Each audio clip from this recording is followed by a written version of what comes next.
former Cavalier Jonah Keller, class of 1998. From Tad Gormley Stadium, it's still Salle Cavalier football as this afternoon the Cavaliers entertain the Comets of St. Charles Catholic. And a pleasant good afternoon to you, Ken Trahan, joined by Jonah Keller. Randy Pistorius will be along shortly as De La Salle opens its 2021 season, and it's a new day for Cavalier football.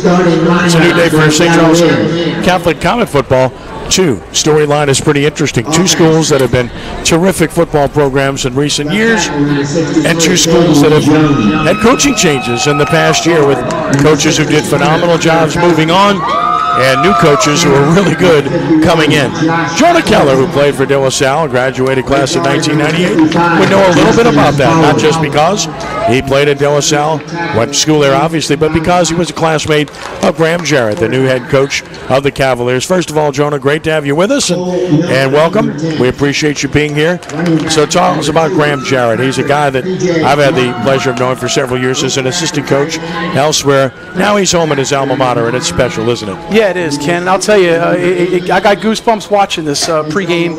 I'm watching Graham kind of get his guys ready to play, and I can tell you this is something that he's dreamt about probably since our playing days in '98. And just watching the way that he comes across with the kids and the way they respond to him, this is kind of a match made in heaven for the school, for him, and for these guys. And I know they're prepared. And like you said, this is a perfect matchup here. I mean, what's one more hour in the fact that they haven't been able to play in a few weeks from hurricanes to COVID.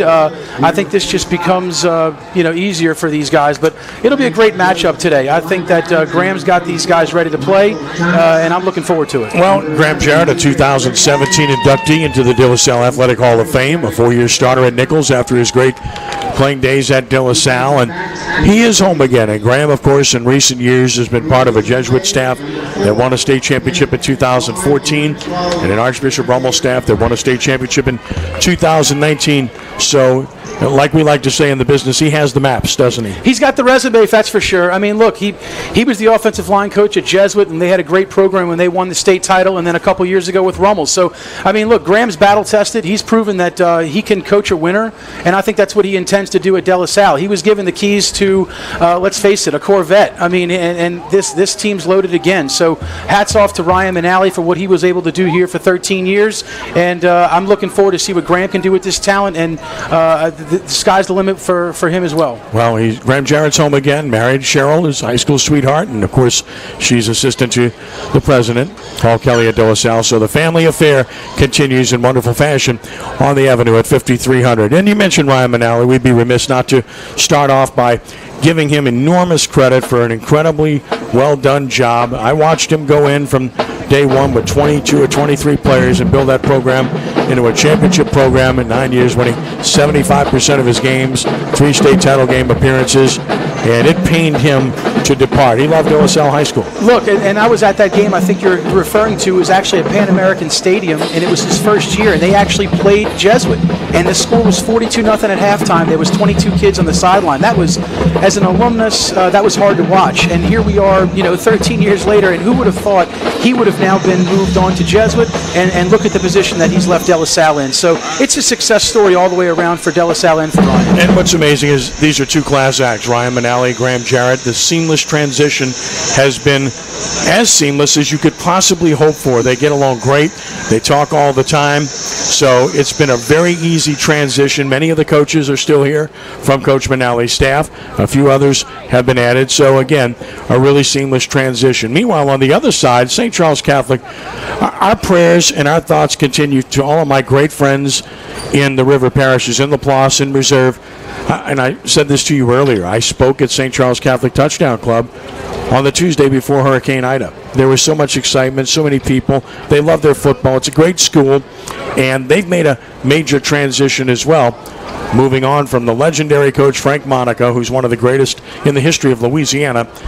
But another seamless transition because Wayne Stein has been their defensive coordinator for many, many years, and he played at St. Charles Catholic, and he's the nephew of Frank So, again, these are two programs that have made seamless transitions from great coaches to other great coaches. Absolutely. And look, I'm staring across the field right now to probably a couple of thousand Comet fans that made the trip to Tad Gormley today. And, look, hats off to their program and what they've gone through with Ida a couple weeks ago. And Wayne Stein, look, he in the same situation as Coach Graham at De La Salle. He's got the keys to a pretty fast car himself. And we're looking at Frank Monaco over there on the sideline. And, look, that's going to be a difficult day for him to watch his team play. But, look, Wayne's ready. He's got a great staff that he inherited as well. So it'll be good. But, like I said, our thoughts and prayers definitely go out to all the people in Laplace. And, win or lose today, it's good to have football back. No question about it. And, of course, Frank Monaco, 21 years at St. Charles Catholic as head coach, 30 as a head coach. He won 284 games, 76%. And he won a state championship at Riverside. He won a state championship at Lutcher. He won a state championship at St. Charles Catholic. How many people can make that claim at 3 different schools? And, oh, by the way, he coached at Jesuit, was successful there. And in between, he had 2 long stints at Tulane. Yeah. So had he stayed in high school, how many games would he have won? And think about the lives he's impacted to boot. Yes. I mean, you've got kids that from all over the place that could probably say that they were lucky enough to be coached by Coach Monica. And, look, he's an old school guy. We were talking right before the broadcast that he doesn't do the headset, and he coaches on gut and what he sees with his eyes, and I think that's rare these days. You may not see that ever again with especially technology, but look at the success that he was able to have even without all those things. So that says a lot about his coaching style and the way he was able to impact the game. Ty Monaco, the offensive coordinator, of course, one of Frank's 2 not head coaching, but coaching sons. But Ty is a head coach. He's been the head coach in softball at St. Charles Catholic. And, of course, his other son, Nick, the head football coach at Archbishop Rummel. So it runs in the family. Very successful. Of course, both of these programs played in the state championship games in their classes last year. St. Charles Catholic losing to Lafayette Christian 12-7 in Natchitoches, and the title game at De La Salle losing 35-28 to St. Thomas More at the same site. St. Charles Catholic 6 state title appearances in 16 years, most recently. And, of course, De La Salle, 3 of the last 4 years in a state championship game. That sets the scene for you. 2 great programs. Players making their way onto the field. It's De La Salle and St. Charles Catholic. We'll take a timeout here. When we return, we'll tell you about some of the key players in this afternoon's game as we continue with this simulcast at 106.1 FM Nash Icon and at CrescentCitySports.com.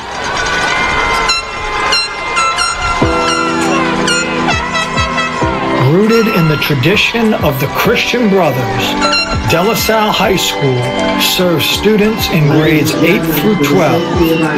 Visit our website at www.delasallenola.com or call the school directly to set up a spend-a-day visit or a private tour of our campus. De La Salle, there is no better choice. Family owned and operated by a great local family, Bergeron Automotive at 3525 Veterans Boulevard in Metairie has the right vehicle at the right price at precisely the right time for you. From outstanding newly designed 2021 Dodge, Jeep, Ram, or Chrysler products, Bergeron Automotive has what you are looking for. Check out our expansive inventory at BergeronChryslerJeep.com or call 504-321-4217. To experience our idea of luxury, visit Bergeron Volvo on Vets in Metairie or online at BergeronVolvo.com today. I gotta tell you, the Ford F-150 and I, well, we're kinda like family. Ford is the #1 selling truck in America for 42 years, and Lamarck's the #1 Ford dealer. So come get your #1 truck from your #1 dealer, Lamarck Ford, where everybody gets remarkable deals and service. And wait till you see what we've done and still doing to the big store in Kenner. We're using local money, not Wall Street money. Visit Lamarck.com for more details. Drive safely, my friends. #1 claim based on 2018 new Ford vehicle retail sales report, Memphis Region Zone E.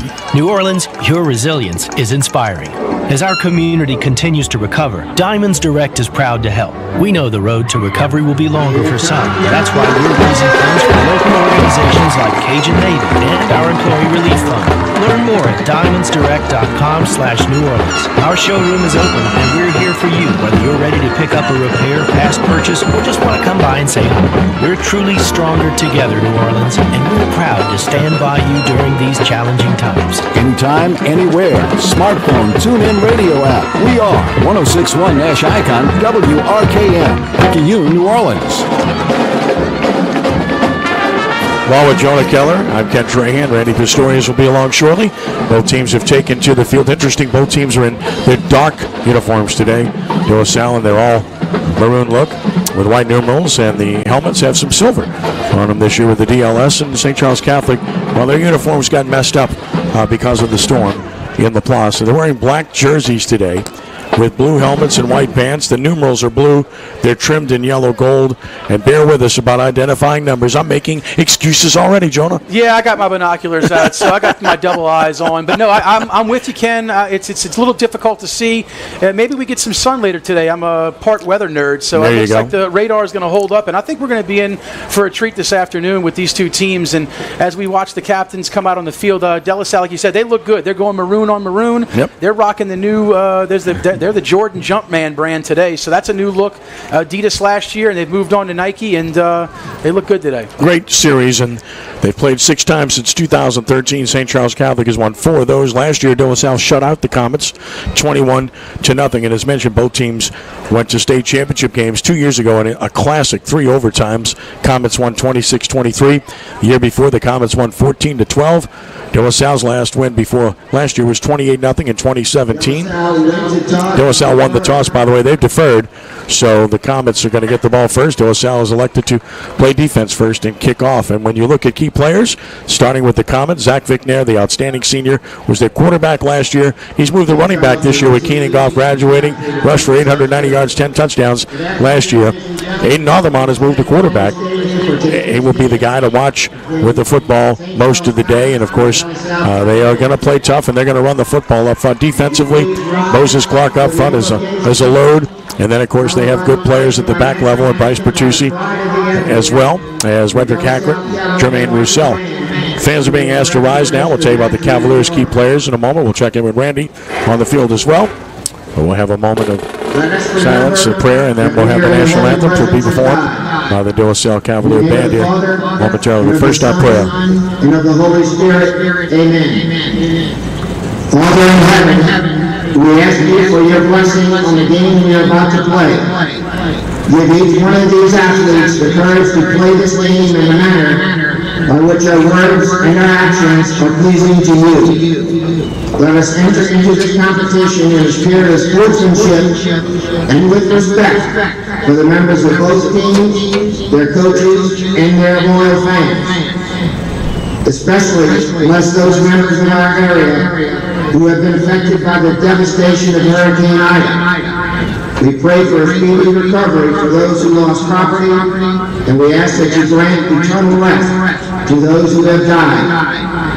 Heavenly Father, look favorably on each one of us in attendance today. Keep us under the protection of your Son, Jesus Christ, and help us to be aware of his presence with us in this game. Mary, Mother, and Queen of the Christian schools, pray for us. St. Joseph, our third patron, pray for us. St. John Baptist de La Salle, pray for us. St. Charles Borromeo, pray for us. And live Jesus in our hearts forever.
De La Salle Cavalier band. Of course, the Cavaliers will have Cole Milford, third-year starter at quarterback. P.J. Martin, outstanding junior running back, will get the ball quite a bit.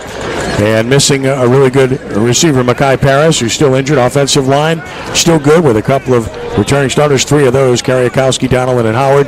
Defense up front, very good. Watch for Bentley, Kedrick Richardson at the second level, and the secondary with the Taylor Branch, very good as well. The third member of our broadcast team is Randy Pistorius, who will be patrolling the sideline during the course of this game. And Randy, if you're monitoring us, good afternoon. Tell us what's going on down on the field, Randy. Well, Ken, everybody's just glad to be playing today, obviously. It's a great break from after the hurricane damage here in not only the great New Orleans area, but also the Baton Rouge area. Also, you alluded to that coach, speaking about Coach Monica, I did see him a little while ago on the St. Charles side, so he is also here.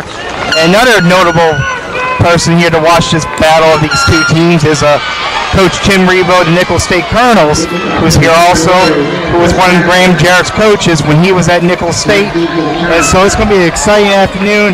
Looks like the rain's cleared, so we're ready to kick off and ready for some football between two teams that know each other well. All right, thank you, Randy. We look forward to your reports throughout. Chris Baxter will kick it off for De La Salle. Twin receivers are deep for St. Charles Catholic to get this started, including Devon Sturgis on the near side. Baxter will approach the football, and we are underway. Ball's going to be bouncing at about the 15, picked up at the 10. Upfield 15, 20, 25, tackle near the 30-yard line is Sturgis. And on the tackle is Cornelius Clay. And St. Charles Catholic will start near its own 30 to get this ball game started. And the Comets will operate with Hayden Aldermont at quarterback.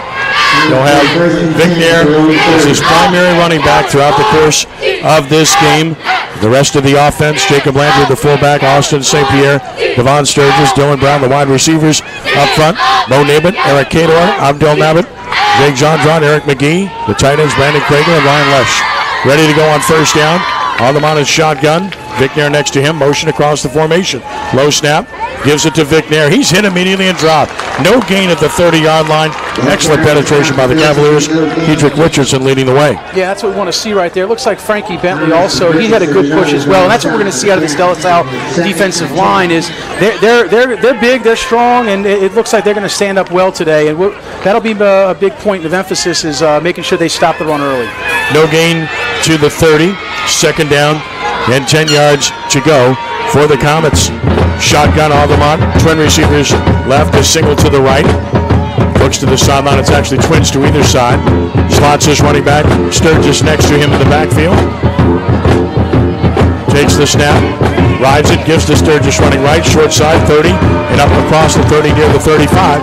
Devon Sturgis to the short side of the field is able to pick up about 5 yards on the play. 3 Cavaliers there, including Jordan Scott, to make the stop. Yeah, and credit to the offensive line for St. Charles because it looked to me like Dominic McGill jumped off sides and the line held well, and they did a good job there. So and then they pursued well in defense. Big play there. Sturgis a gain of 5, and it's third down at 5 from the 35-yard line. First conversion down, snap it, rolling left Aldermont.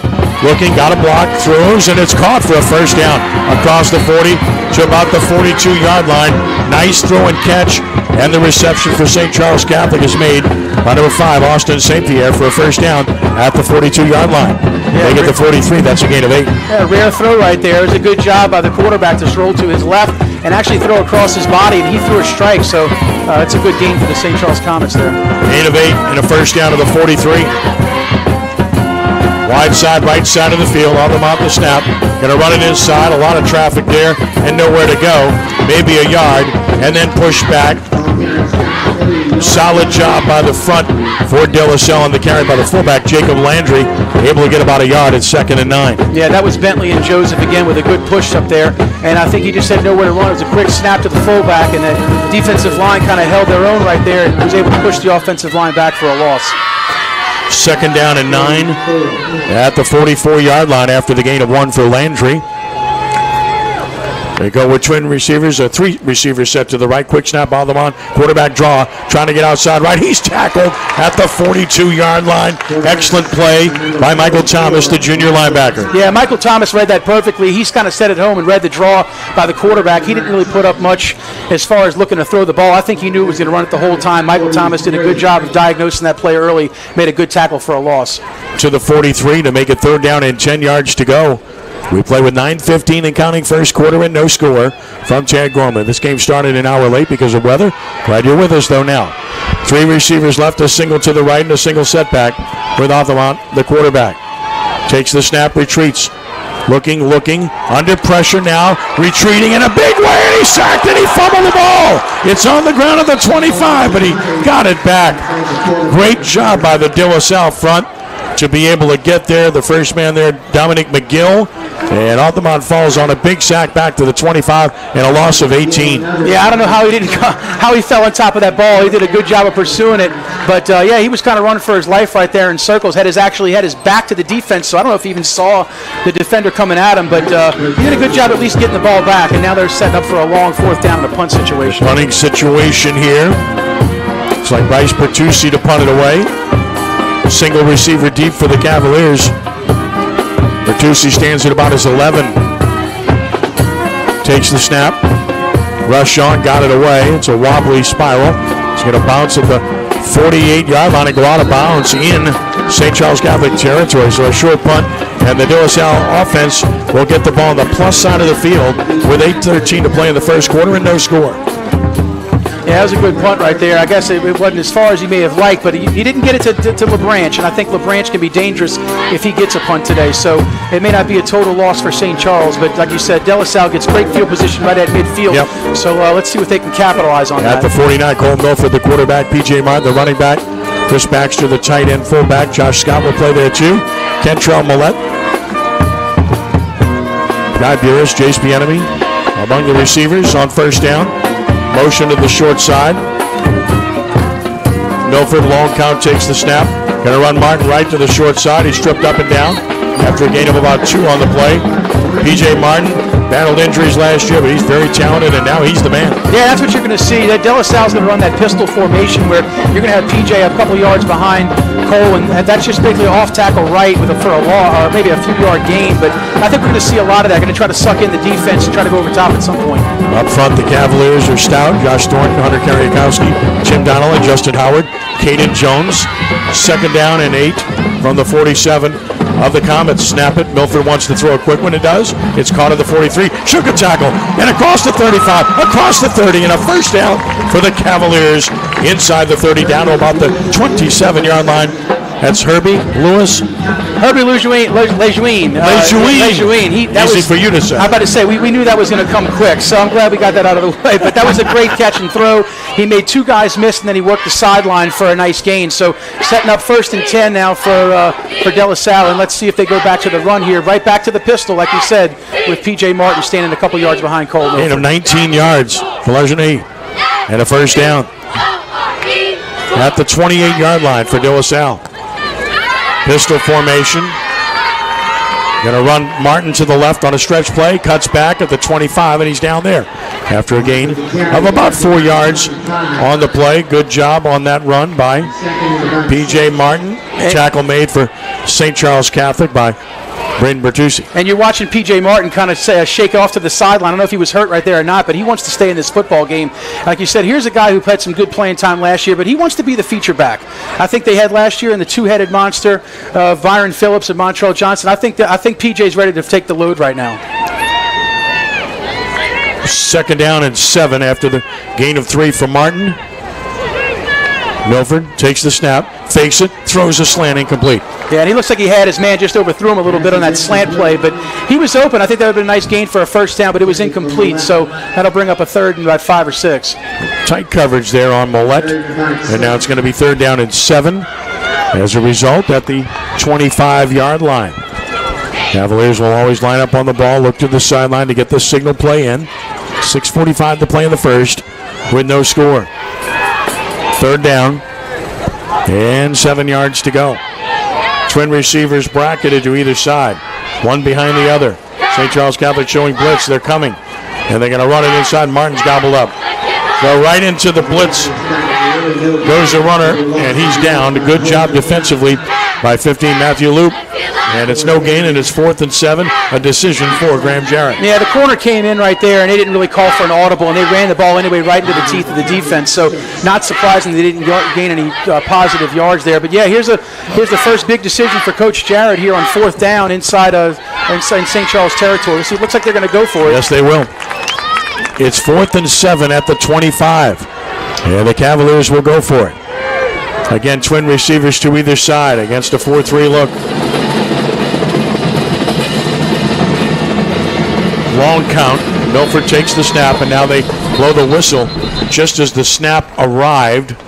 That's going to be on De La Salle. Somebody moved on the offensive line. It's going to push him back. Did they get a timeout beforehand? Let's see.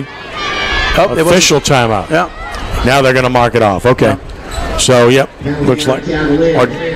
No, they got the timeout. So what happens is they got the clock stopped before any infraction. 5:58 to play in the first quarter and no score. So clock stopped with this timeout, and now Graham Jarrett will gather his team around him and ponder exactly what to call here. Yeah, and I can't imagine they were going to probably punt it in this situation anyway. With the timeout, you get your offense together, you talk about the play you want. That's going to get you 7 yards. But they moved the ball decent, and they picked up 20, 25 yards on the drive before it stalled. And so we'll see what they do here. But like I said, it looks like the offense is going to come back. It looks like they're going to go for it. Light sky now as the sun tries to break through on this warm afternoon. Had been a rainy day, but that stopped, and we were an hour late starting, but underway. Glad you're with us. Okay, we'll get it now. We should have known this. This is the hydration timeout. So they stopped it before the play because we've reached the 5:58 mark. So it's the hydration break. My bad. Should have known that. Well, it comes at a good time. And Ken, this is new for. We haven't had a game in 3 weeks too. So yes, I think you get a pass on it. But this. And it's a big decision here for De La Salle early in the football game, so let's see what they do after this timeout. Well, obviously it's a big decision, but it's a clear decision. They're going to go for it one way or the other. You want to find the best play possible that you might have in your arsenal. Yeah, having surveyed this defense, the thing about St. Charles Catholic defense is they're so sound. They don't make mistakes. This is the quintessential team that you have to beat. They're not going to beat themselves. No, and like we said, we're waiting to hear Moses Clark name called soon. I think we will. He's a load up front. I think it's only a matter of time before he disrupts the offense. But here they come back on the field. It looks like they're going to be going for it. We'll see what they do. Back in the pistol again. PJ a couple yards behind Cole in the backfield. On 4th down and 7 at the 25. Twin receivers to either side of the field against a 2-deep look for St. Charles Catholic. Milford looks to the sideline, gets the signal, and now ready to operate. Plenty of time on the play clock.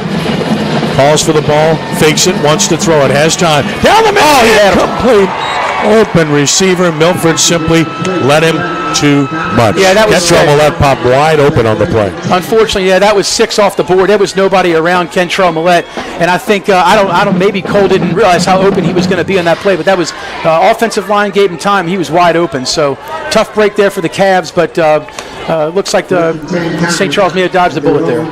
St. Charles gets it at the 26.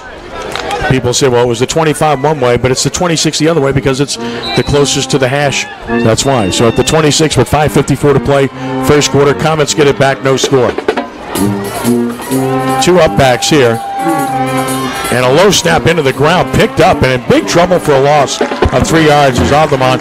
Just a bad snap, and the penetration severe from Jordan Scott. We've called his name a couple of times already. Yeah, Lance Joseph did a good job right there. He read that as well, and it looks like he skipped it off the turf there. And that's what we're thinking we might see a wet ball today. So, and both of these teams like to go shotgun. You're very rarely going to see either one of these quarterbacks go under center. So, when the shotgun snaps, they've got to be perfect, or you're going to see plays like that. Both teams, you don't want to play behind the chains against either one of these defenses.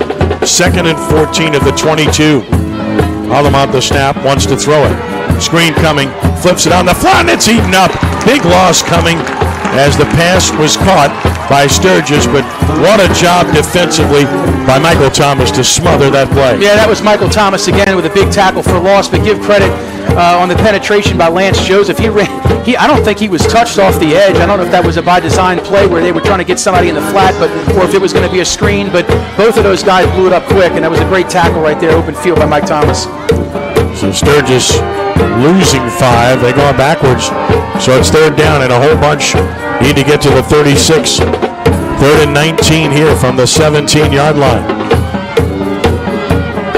Now Sturgis slots next to the quarterback, Alderman. Yeah, De La Salle not showing blitz here. Our quarterback draw. Across the 20, and a gigantic hit at the 25. Alderman buried. Let's hope he gets up because he got leveled by Derek Irvin. Yeah, Derek Irvin, that's a sophomore. This is his first start, and I tell you what, he just laid the wood right there.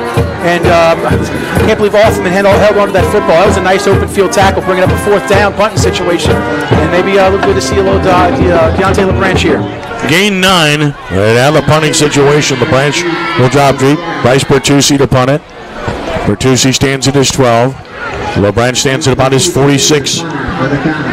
Sun breaking through. It's going to be warm the rest of the way. Pass from center. Took time. Got it off. End over end kick. And a good one. Away from LaBranch. Bounces inside the 40 and goes down to the 35 where it's going to be down. A good punt by Bertucci. And doesn't flip the field, but really helps his team's field position in the process with a 39-yard punt, no return. And with 3:36 to play in the first quarter, still no score. Yeah, we'll see what the De La Salle offense comes out with here. I have a feeling they'll probably stay with the pistol formation. It looks like the wet surface isn't hurting them too bad. It looks like there's been a pretty good center to quarterback exchanges. That's what hurt them against Brother Martin in their Jamboree game is they had 2 snaps over the center's head on drives that they were actually pushing the football down the field. So it looks not to be a problem so far today. 3 receivers right. Martin in the backfield with Milford. Tight end tucked in left side. On first down, motion into the formation. Give it to the motion man. Makes a nice cut to the 30, or rather to the 40 for a gain of about 5 on the play. The one-cut run is what you want to see, and you got that there from Chase Bieniemy. Yeah, Chase did a good job there of the kind of that speed, that's end-around play, and he just read his blockers and had a nice gain about 6 yards. So that's a little wrinkle. That's the first time we've seen a wide receiver run like that. Gain of 6 for Bieniemy at 2nd and 4 at the 41. Cavaliers wide side, right side of the field will line up with a receiver to the left, twins to the wide side. Martin and Milford in the backfield.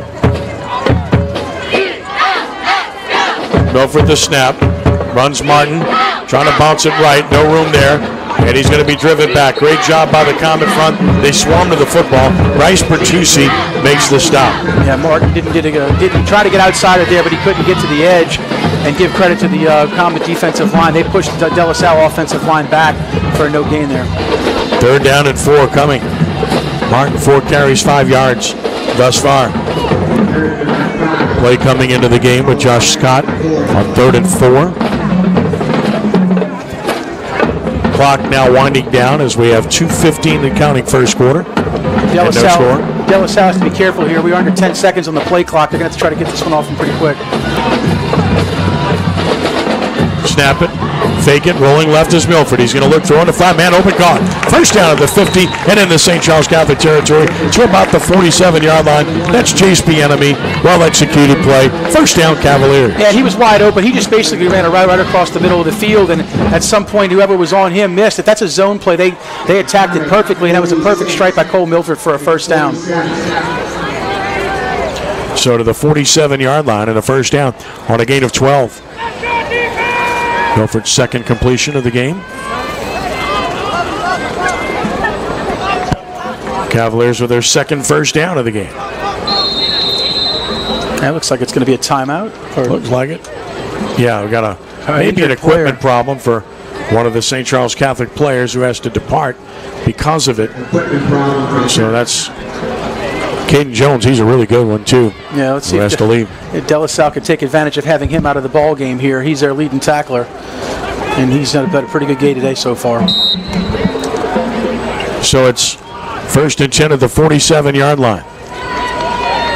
Under 2 minutes to play in the first quarter. Snap it, Milford. Fakes, throws outside. That's caught. 45, puts his shoulder down and drives past the 40. Good job on the quick one. On the throw outside to Chris Baxter by Milford. Yeah, that was Chris did a good job there. He tries to come off the line. He's primarily a blocker and a fullback. He plays a little bit of tight end as well, but they move him in motion a lot, and he found himself in space, pulled through a good ball, and a nice gain. Gain of 8, 2nd and 2. Baxter.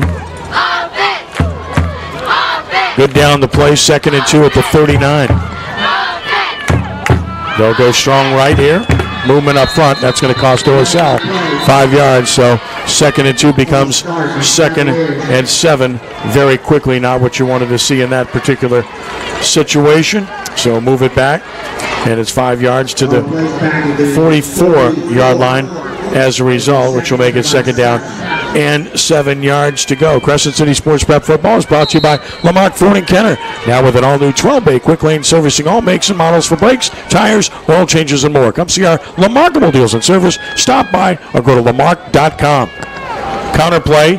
Martin finds room. He's across the 40. He has a first down across the 35, 30. He's down to the 26-yard line. First down, Cavaliers. Counter play with P.J. Martin. Found room, exploited it. He's a good one. Yeah, that was a great push by the offensive line of De La Salle. Caden Jones, who's the left tackle, he's 6'7", 300+. And I tell you what, he made somebody look silly on that play, and the P.J. read it perfectly on that counter. So nice gain for De La Salle inside the 30-yard line. 17 yards and a first down. Martin finally finds a little room, and he shows you what he's capable of doing at the 27-yard line. Milford takes the snap, gives it inside, different running back, and hit for a loss on the play is Miles Sider. So Sider gets the opportunity for his first of the game, the veteran, and he's knocked back on a good job by the defense of St. Charles Catholic. Loss of 2 to the 29-yard line. Might have been the final play of the quarter as the clock ticks down. So Sider, wearing number 1 this year, losing 2 yards. Clock down inside of 10 seconds. Let's see if they run another play. 2nd and 12 at the 29. Down to 3 seconds, 2 seconds, 1 second. And there it is. The clock expires, and the first quarter is over. So at the end of one quarter here, no score from Tad Gormley Stadium. Back in a moment with De La Salle football on 106.1 FM Nash Icon and at CrescentCitySports.com. Since 1935, the Allstate Sugar Bowl has been a proud New Orleans New Year's Day tradition. Through its annual support of college football and amateur sports, the Sugar Bowl attracts hundreds of thousands of visitors to the state, providing countless opportunities for young people. Resources from these events enable the Sugar Bowl to support education and community programs impacting thousands of New Orleans area teachers and citizens. The Allstate Sugar Bowl, proud to host the best of the Big 12 and the SEC in the Superdome on New Year's Day 2022. De La Salle's academic curriculum features a 4x4 college model block schedule in which our students take 4 80-minute classes each semester. On the extracurricular side, De La Salle offers over 50 athletic teams, clubs, and student activities. Visit our website at www.delasallenola.com for more information. De La Salle, there is no better choice.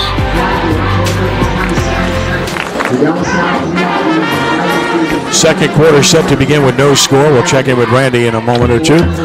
Well, you talk about De La Salle running backs. How about Montrell Johnson? 4 touchdowns for the Louisiana Raging Cajuns in their game Thursday night. Yeah, I'm not surprised. No, I'm not surprised either. I mean, look, De La Salle leaned on him last year in a lot of different ways, and he was able to take the load. So I see a lot of success in Montrell's future, and that's what De La Salle's trying to mirror this year is a two-headed monster like they had last year. So far, so good. Let's see what they can do here on this drive. All right, twin back look here on second down, and 12 yards to go. Tight end slots right, motion by Bieniemy. Milford the snap, fakes it, wants to throw it. He does, incomplete.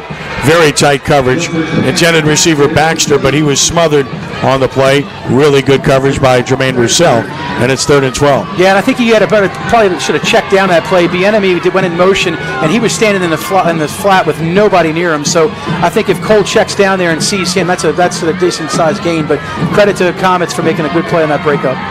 3rd and 12. We'll get to Randy at a change of possession here. From the 29-yard line, likely passing down. Milford in shotgun. Takes the snap, fakes it, rolling right, trying to evade pressure, got away from one, and he's going to be brought down at about the 26-yard line. Very good job on the pursuit by Caden Jones. He's back in the game, and he chased him down, showing his speed at the 26. So it's going to be 4th down and 9. Yeah, I'm not sure if that was a design run or not, but Cole took off pretty quickly once he got the ball, and he ran to his right, and he didn't have a whole lot of places to go with it. He never really did look to throw the ball downfield. I don't know if there was anybody open, or like I said, it was a design run. But either way, it's bringing up another 4th down, another tough decision for Coach Jarrett, but it looks like they're going for it. At the 26-yard line, 4th down and 9. They'll go for it again, similar to the previous possession. Twin receivers to either side. Milford with Martin behind him, takes the snap, fakes it, wants to throw it. He does, and it's intercepted. Intercepted 15, 20, 25, 30, 35, and out near the 39 with a very fine play on the defensive side of the ball for St. Charles Catholic. Outstanding play made for the Comets by number 44, Michael Hochard. And the turnover gives it back to St. Charles Catholic. Well-played defense by the Comets. Yeah, that was double trouble for De La Salle because either way they held on that play. So it was either going to be a holding call or an interception. And to the Comets' credit, they're getting the ball on a turnover there on downs or interception. They look at it inside their 40. And Hochar wins field position for St. Charles Catholic as well, because now they're out to their 39-yard line, their best starting field position of the game with 10:59 to play in the half and no score. Hotard's a good story. We'll tell you about him in a moment. 1st and 10 from the 39. Play fake, Aldermont rolls right. He's going to throw on the flat. Wide open, caught. 45, 50. Broke a tackle. Great hard run. 45 and down about the 44-yard line on the reception. And then the hard run and a 1st down. It's Dylan Brown. Yeah, that was a good pass to Aldermont, rolling to his right. He threw a strike. He took advantage of it and missed. I tell you what, he broke a heck of a tackle right there to pick up another few yards. So that's going to bring up the 1st down. Gain of 17, Aldermont to Brown. Biggest play for the Comets thus far. And a 1st down at the De La Salle 44-yard line.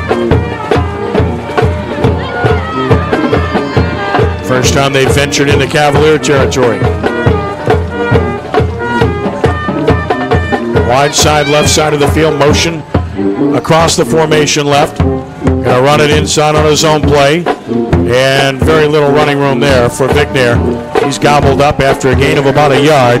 Should make it 2nd down and 9. Yeah, Bentley stood up his guy right off the bat. It looked like they were trying to go off the right tackle, but there was nowhere to run. It'll bring up a 2nd and about 8 yards. And they're running players back off and on now here, De La Salle is, and that's Dominique McGill back in the game. So they're changing more guys out. It looks like this is, that's Lance Joseph coming off the field. So Vicknair gets 1. It's 2nd and 9 at the 43.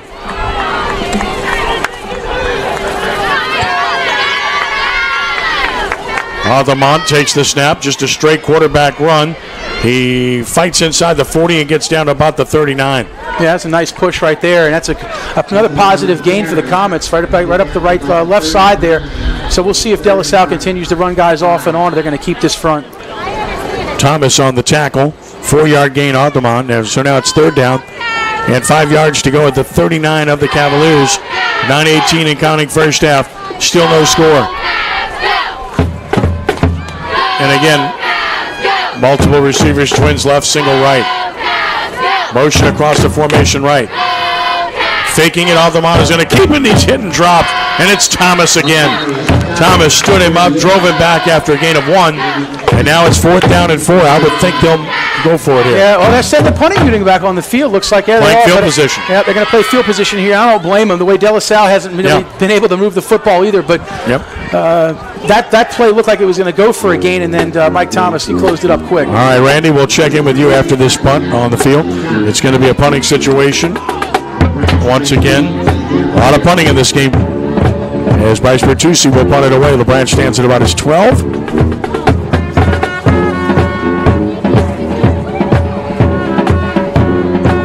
Good pass from center, no rush. De La Salle plays it safe, punt is away. And it's over LeBranch, is headed into the end zone for a touchback. De La Salle will start at its 20, 8:14 to play in the half, and no score. Let's check in on the field with Randy Pistorius. Randy, what do you have?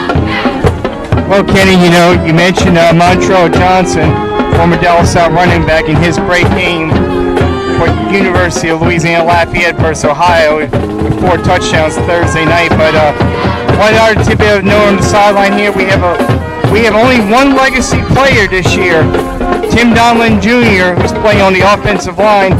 His dad played in the mid-90s and graduated the year after me, so it's been a very, very competitive game so far. and it could be anybody's game still here today. Tell Tim hello. 1st and 10 at the 20-yard line. Milford is going to give it to Martin running right. He's tripped and dropped in the backfield for a loss of 1, and guess who? Yep. You wanted to call his name, so go ahead and call him. Yeah, that's Moses Clark. It was only a matter of time, and he did a great job right there. He pushed the center back into the backfield, and then he made a great open field tackle on PJ. So that's what we were afraid of coming in, is how are we going to contain this big guy? And he plays all part of that nose tackle. He fills up almost 2 gaps. These are 2 really good defensive teams. 2nd down and 11 from the 19-yard line. For the Cavaliers, no score, 2nd quarter. Milford the snap, fakes it, wants to throw it. A screen is going to go for short yardage. Across the 20 to the 22 is Bieniemy. Got about as much as he could get out of that. Yeah, you're playing that at the short side of the field from the right hash, so there's not a lot of room to work with anyway. And the second Jace got that ball, there wasn't much room to run, so he was lucky to get positive yards. And De La Salle once again backed up, and it's 3rd and long. Field position game here, and it's 3rd down from the 22-yard line and 8 yards to go for De La Salle. Comets will be in their 2 safety look. Milford takes the snap, wants to throw, has time, throws, tipped and down on the play. So this pass knocked down, and it's going to be a punting situation. Just a good job of contained by the Comets defensively, and a good job there by number 34, Brock Dunn, the senior defensive lineman. Yeah, and it wouldn't have been much of a positive game if he would have completed the pass anyway. That ball was, thrown to the flat, and it probably would only gain 2 yards. So here is De La Salle again punting. They're going to try to flip the field if they can, but we're going to get this chance to see. This is Millette, the kicker. He can boom it. I saw him kick really well in the couple practices I went to, so we're looking forward to see what he can do here. Dentrell Millette takes the snap. Good rush. He got it off. Beautiful kick. It's going to be a spiral bouncing inside the 40, 35-30. What a punt. You talk about flipping the field. Kentrell Millette bombs one to the St. Charles Catholic 24-yard line. Man, what a punt. What a weapon there. When you talk about flipping the field, it's 54 yards and no return at that. And Ken, look, I went to a practice a couple weeks ago, and I walked in, and they were working on special teams, and the first thing I saw was Kentrell Millette punt one about 50 yards in the air, and I immediately said, wow, who's this guy? I mean, that's impressive from the high school level. I think you might see this kid kick on Saturday. That's some punt there. He was really good last year. Hello, everybody. Had to get that in for Marlin. 1st and 10 at the 24. 6:38 to play in the first half. No score. Split backs this time. First time we've seen that. And they're going to run a counter play left. Good penetration and knife down. No gain on the play. Just a good job defensively. Vic near the carry. Penetration there by Kedrick Richardson kind of spoiled the play. Yeah, Kedrick Richardson did a good job of tackle, but I tell you what, that play started with Ramon Cole up front. He pushed the center right back, and there was nowhere for the running back to go, and that was a good tackle for loss for 1 yard. Yeah, they're going to give him no gain officially. Yeah. 2nd along 10 of the 24. Well defended. We're going to get the hydration break here momentarily as we tick towards 6 minutes. Here comes the referee. He'll step in, blow the whistle right at 6 minutes. There it is. So the hydration break, and it is warm. The overcast sky still exists, but not nearly what it was earlier when we had rain for quite some time.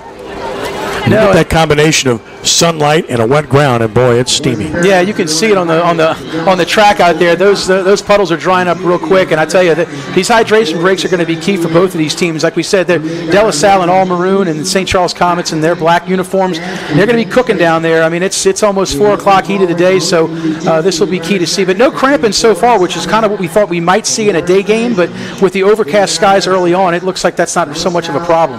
I mentioned Michael Hochar, the junior linebacker for St. Charles Catholic earlier, who made a nice play. His mom, Rachel, is an administrator for St. Charles Catholic, and, of course, his mom and dad are both St. Charles Catholic graduates. One of the things about the Comet team is you got a whole lot of dual sport guys between football and baseball. There's a natural tie there because the head coach of both teams is Wayne Stein. Yeah, look, he knows them well, and he knows their athleticism. If you can double dip and play football and baseball, it says a lot about you athletically and different positions you can play on the field. So you probably see a lot of skill guys playing baseball as well. But, yeah, Wayne Stein, he's pretty much with these kids, 9 months out of the year in 2 sports. Yep. St. Charles Catholic will play 2nd and 10 at its own 24-yard line. The clock got down to 5:59 somehow. Lost a second there. Yeah. Twin receivers right, a single to the left. Running back is Sturgis. Altamont wants to throw. He does.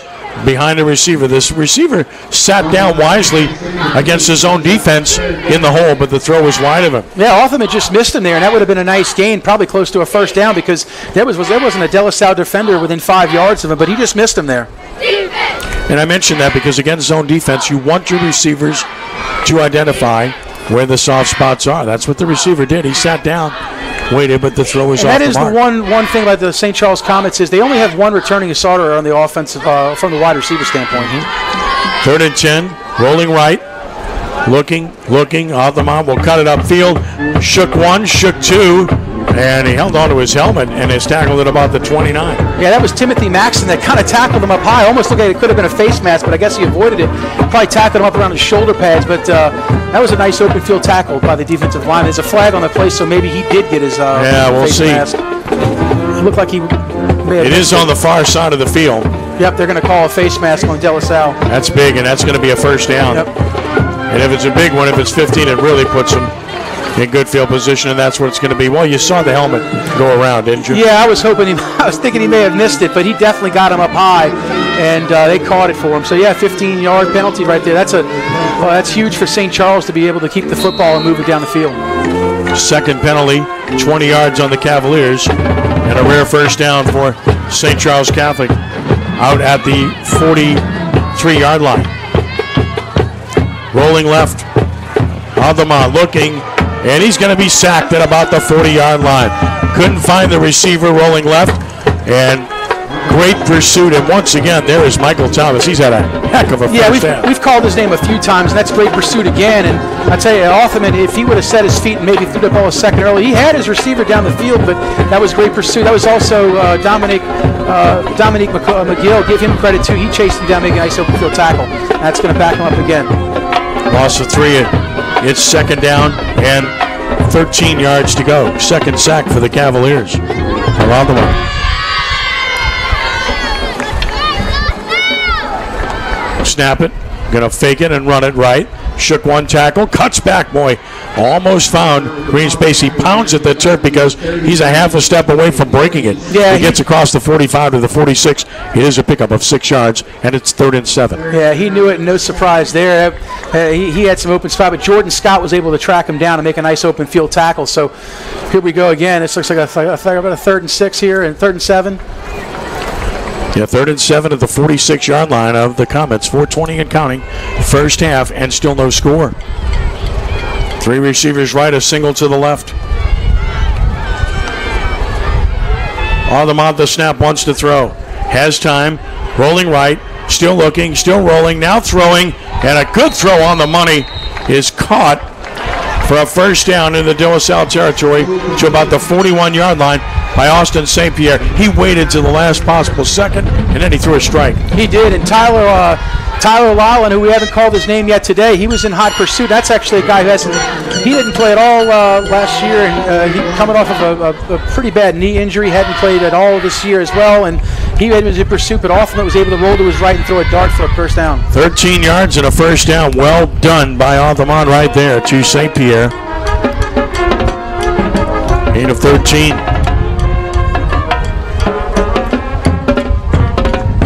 First and 10 at the De La Salle 41, and now a whistle sound prior to the snap. Blow that one dead. Yeah, De La Salle jumped first. I don't know if they're going to call that on St. Charles or not.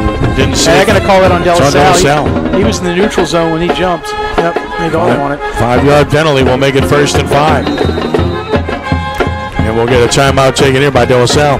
With 3:39 to play in the half and no score. Yeah, St. Charles doing a good job of moving the football right here, and I think De La Salle realized they're going to have to slow him down, calling a timeout. And you can see Coach Jacquelard is giving his defense a earful right now. I think he wants to see more guys putting pressure on Altamont instead of giving him time to throw the ball. So I think it's a good timeout to get these guys, take a deep breath, get some water, and see if they can't come back here. Well, such an asset to have such a seasoned, outstanding, long-time defensive coordinator in Eddie Jacquelard. He's done it for a long time. Redemptor's grad. And, of of course, spent so many years at Archbishop Rummel and went to De La Salle with Ryan Manali and has done a great job with his defense. Not going to get the best of him very often. He knows what he's looking at. No, in fact, I watched him at practice, and I mean, that man doesn't act his age. You'd think he's a 20-something-year-old, the way he runs up and down screaming and yelling his defense. But they respond to him well, and he knows what he's talking about, and I think they'll respond here with that timeout. Always laugh and tell the story about Eddie. You get in the fourth quarter and your team's up by a bunch and you play the backups and they miss a tackle or miss an assignment, and he turns around and says, see, that's why you don't play. Yeah, he gets the best out of him, no doubt. He really does. 1st and 5 at the 36-yard line. Wide side, left side. Twin receivers to either side. Bieniemy, the running back. Or Sturgis, the running back. Snap it, give it to Sturgis. Short side, runs out of room and goes out of bounds. Well, you get the numbers on the short side, but you just don't have much room. And there's Michael Thomas. Again, I mean, he has been all over the field. Now, he goes sideline to sideline, Kenny, and he does a really good job of pursuing. And I think that was a design play right there where it looked more like a run option for the quarterback. And the second he gave that ball away, Mike Thomas was there for the stop, bringing up a second down. Yeah, it's a 1-yard game, but it's 2nd and 4, remember, after the penalty. Went out of bounds, 3:33 to play in the half. Clock is... Went out of bounds to stop the clock. 2nd down and 4 yards to go. High formation here with a lead blocker at fullback. Against a 7-man box. Run the deep back. Sturgis hit and he's dropped. Got a yard, and that's all. Good job by the De La Salle front. A helmet comes off for one of the Cavalier players. He'll have to come out of the game. The tackle was made by Timothy Maxson, and coming out of the game there is Frankie Bentley. Yeah, big Frankie Bentley comes out of the game, lost his helmet. That's unfortunate because this is a 3rd and short here. You'd like to have him in the game, but he's replaced by Ramon Cole, another senior, 5'10", 307. So we'll just see what the St. Charles Catholic offense wants to do here. They've been running the ball with some success, and I wouldn't be surprised they do a play action and try to go over top here. It's 3rd down and 3 at the 34-yard line. Split receivers to the right, one to the left. Snap it, quarterback keeper, and he's not going to get there. Maybe a yard, but then grabbed and thrown back was Agamon by Kedrick Richardson. Yeah, Kedrick Richardson, he read it perfectly right there. Offenbach maybe should have given that ball away. It looked like it was a fake jet sweep. He might have had some positive yards on the outside, but Kedrick Richardson, I think he was keyed in on the quarterback that play, and he only gained a yard. So here comes 4th down, and they're going to play field position. Here comes St. Charles Catholic. That's interesting, yeah, from the 34, 4th and 3. Remember, they had 1st and 5. What a job by the Cavalier defense. Hey, that timeout right there by De La Salle proved to be the difference maker. They got the guys back on the field, and they held them. And they've got to make sure they don't jump off sides here and play safe. 4th and 3 at the 34. Watch out for a fake here, too. Snap it. Bertucci's going to punt it toward the sideline. Spiral and flags down everywhere. The whistles blow everywhere. The ball went out of bounds near the 10-yard line. Wow, that's a Well, we saw the whistles before this play took place, so I can't imagine the play stands. No, and he was angling that for the far sideline all the way. He wasn't going to punt it to the branch there, but really he could have just punted into the end zone because the field position is the same. They're going to get De La Salle get it 1st and 10 on the 20. Yep. So the Cavaliers will get it at the 20-yard line with 2:03 to play in the half. All right, it's intriguing. You'd like to try something here, but you're deep in your own territory, so maybe if you break a run, then you try to do something. Yeah, you don't want to be too cute here. I mean, You've got 2 timeouts with 2 minutes left to play, but you want to definitely try to see if you can move the ball and try to get some points before the end of the half. From the 20-yard line, run Martin to the short side. He's got little room, but he made a nice cut and gets 5 or 6 yards. I mean, he just squeezed through the smallest of holes with a good cut to pick up about 6. Caden Jones on the stop. Yeah, and he stayed in bounds, so that clock's going to continue to tick. We're at a minute and 47. It's still winding. De La Salle doesn't look like they're going to be much of in a hurry here, but maybe they should be, although they do get the ball to start the second half. 7 yards, 2nd and 3 at the 27-yard line.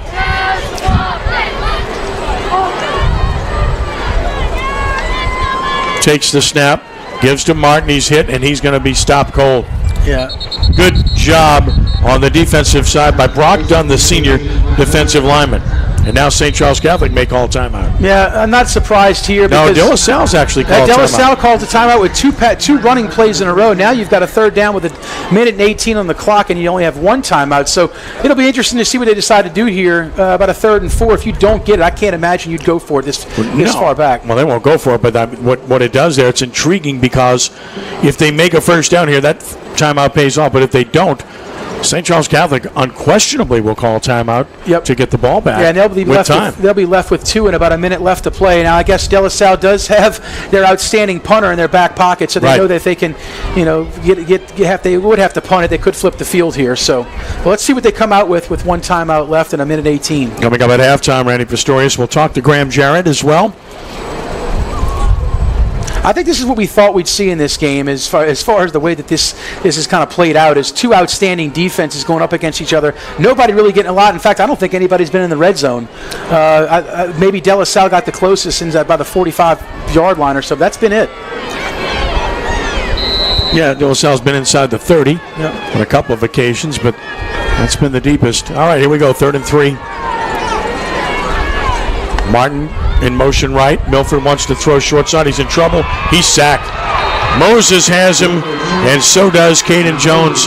Back inside the 21st, sack for St. Charles Catholic, and they'll stop the clock now. Yeah, I don't know what that was a designed actually to throw the ball, try to get something open downfield, but there he is, Moses Clark, the big guy, number 51 up the middle, and he stuffed it. Loss of 7 to the 20. St. Charles Catholic stops the clock with 1:07 to play in the half. And a chance here for the Comets to get it back in good shape with 2 timeouts left. Kentrell Millette's going to need a good punt here. Yeah, and the De La Salle punt team's going to have to do a good job of covering this punt. As he puts it deep, it's going to be able to be returned, but you definitely don't want to give him good field position here with a minute left and 3 timeouts, or 2 timeouts.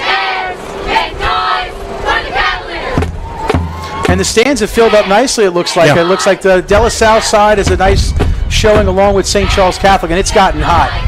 You can kind of tell the guys on the sideline they're ready for halftime too. Well, the conditioning is a big part of it when you haven't played a game. Big part of it. I've seen that this first week for some teams. Oh, yeah, and I talked to Coach Jarrett when everybody was evacuated for Ida. Half of his team was in Houston along with him, and they couldn't get together. He had programs for him to run and keep in shape, and that's going to be a factor for both teams. Sturgis will drop deep to receive the punt of Millette, who crushed one his first time. Looks like they're setting up to come after this. They are. 10-man front, and they are really good at this, too. Yeah. St. Charles Catholic themselves. Here they come. Snap. Good job to protect Millette. End-over-end kick's going to bounce at the 45. He's going to bounce at the 40. Inside the 40. He's done a good job again.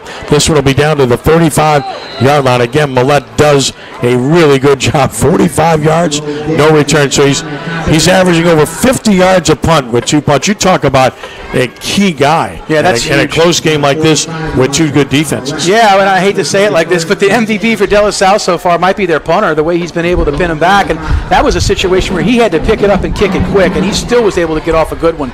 So you have 56 seconds left and 2 timeouts for St. Charles. Let's see what they do here.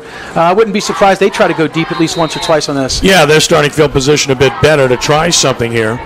Yeah. Aldermont in the game is 3 for 4, 35 yards passing. He's rushed 9 times for 23 yards. 1st and 10 at the 35. Motion Sturgis, fake it to him. Aldermont steps up. He's going to be sacked. Back at about the 27-yard line, ripping him down is Lance Joseph, 6'2", 219-pound junior. Yeah, he rode right up the middle there on a blitz, and he did a good job. I think that's the running back for St. Charles. Tried to hold him up, but he blew him up and was able to get a sack for a loss there. The clock's ticking, and then St. Charles isn't going to try to stop it here. Not now. 31 seconds. Yeah, that's a good job by De La Salle. 3 sacks for the Cavaliers in this game. They've had great pressure. St. Charles Catholic just snap it content to let the clock run out here. They'll snap it once more and get to the locker room. We'll get Randy to get with Coach Jarrett. Face us in the process, right? Snap it, pitch play right. Sturgis looking for the cutback. It's not there. He's down, and that'll bring the first half to a close as Sturgis. Are they getting chippy down there at the end of the half? Frankie Bentley again lost his helmet, and he was the one who made the tackle for the loss. So, yeah, things get a little heated, but that is the end of the half on the final play. Sturgis got a yard, half ends. It's a scoreless half. And we'll get Randy to get with Coach Jarrett, his first opportunity here. So quite a defensive struggle as both teams will head to the locker room scoreless. And we'll check in with Randy as soon as he's able to get Coach Jarrett. He's walking toward the locker room. So Randy, be ready to grab him over there. And a scoreless first half. Again, the defense is very stout here. Very impressive on both sides. Field position game, to say the least. And scoreless at the half. Yeah, and I think, like we said, this is something we thought we would see out of both of these teams, is a struggle for their offenses to get anything going. But you got to think De La Salle gets the ball to start the first or to start the second half, and you try to get a good return and get decent field position to start it and see what they can come up with offensively, because it hasn't been much. Martin had a pretty decent run in the first half, about 20 yards, and that was about it. They tried to go off tackle left and right. They tried to throw the ball downfield with not a whole lot of success. All right, so at the half, no score. Coach Jarrett making his way over to Randy, and we'll check in with him as they look at us in the process on camera. So here's Randy Pistorius with Graham Jarrett. Randy? Coach Jarrett, great first half, defensive struggle, had a little bit of heat and humidity with the weather. Seems like the Cavs are persevering. Talk about the keys for the second half, Coach. Well, you got to look at us, Randy. All right, he's not facing us. There we go. Right, so we're going to go for it on fourth down. We could have had two opportunities to get some points. Defense has been playing lights out. We're very good against the run, and they just got to hold up. It got real hot. It was raining all day. Kind of had a little bit of a lightning delay, and so now we have a lot of humidity, and so we just got to make sure we, keep the defense playing strong, okay? And we got to put one drive together and go get some points. Thank you, Coach. Appreciate it, Randy. Thanks to Graham for stopping by. Yeah, he's right. I mean, look, it's hot. Defenses are playing. It's going to be a survival thing, and it's going to be a game where somebody has to make a play. Maybe turnovers figure in. Only one thus far in the game, right? Words out of my mouth is a turnover here or there. You might have to. That might be the only way that De La Salle is able to get better field position. It doesn't look to me like you're going to see any big plays. I'd be surprised, put it that way, if you did. But the way that both of these defenses are playing, you might want to see. Look, this is where conditioning is going to totally come into play. That Coach Jarrett just talked about is, these kids who haven't been together for a while. Let's see how much they have condition, how ready they are to face the heat this afternoon. With the rain, looks to be done. So not a wet ball situation, no rain in the forecast the rest of the day. So let's see if they, who's going to ground and pound it, and who's going to wear the other team out first. Well, I mean, this first half just flew by, right? I mean, we played this first half in like 48 minutes or so, which is not a surprise with these two teams, right? No, I mean, look, to De La Salle's credit, though, they took the ball first, and they were able to move a little bit before they stalled, and then you had kind of the same thing happen. It was like, these two offenses were mirror images of each other, where you'd have a nice gain, and then the drive would stall. Penalties, look, you thought you'd see more of that in this game. I think you've only seen a handful. There was the personal foul right there at the end with the face mask, but, St. Charles Catholic wasn't able to capitalize on that. So like we talk about, if there's going to be a difference in this ball game, could it be a turnover at a critical point? Could it be field position? I know last week, or shouldn't say last week, it was 3 weeks ago when De La Salle played their jamboree, one of the biggest things that killed them was field position, because their return man dropped the ball twice inside the 5-yard line to start drive. So, if you can avoid those type of situations and those type of plays, then you might be all right. Well, again, all defense in the first half. Kicking games are very important. Both have held up fine to this point. And the Cavaliers and the Comets are scoreless. We'll take a timeout here. Back with more in a moment. You are listening to De La Salle Cavalier Football, 106.1 FM, Nash Icon, and watching live at CrescentCitySports.com. You're invited to De La Salle's open house on Tuesday, November 2nd from 4 to 7 p.m. Come meet our amazing students, our faculty and staff, and administration at De La Salle's open house. We are looking forward to hosting you on Tuesday, November 2nd between the hours of 4 and 7 p.m.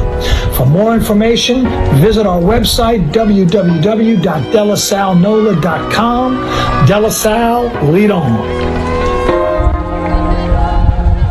Located on St. Charles Avenue in the heart of Uptown, De La Salle High School is the only coeducational Catholic high school serving the city of New Orleans. For more information, visit our website at www.delasallenola.com. Go Cavs!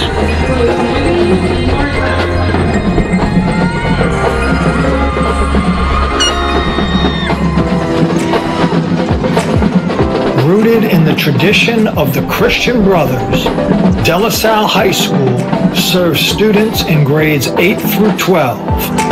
Visit our website at www.delasallenola.com or call the school directly to set up a spend-a-day visit or a private tour of our campus. De La Salle, there is no better choice. Family owned and operated by a great local family, Bergeron Automotive at 3525 Veterans Boulevard in Metairie has the right vehicle at the right price at precisely the right time for you. From outstanding newly designed 2021 Dodge, Jeep, Ram, or Chrysler products, Bergeron Automotive has what you are looking for. Check out our expansive inventory at BergeronChryslerJeep.com or call 504-321-4217. To experience our idea of luxury, visit Bergeron Volvo on Vets in Metairie or online at BergeronVolvo.com today.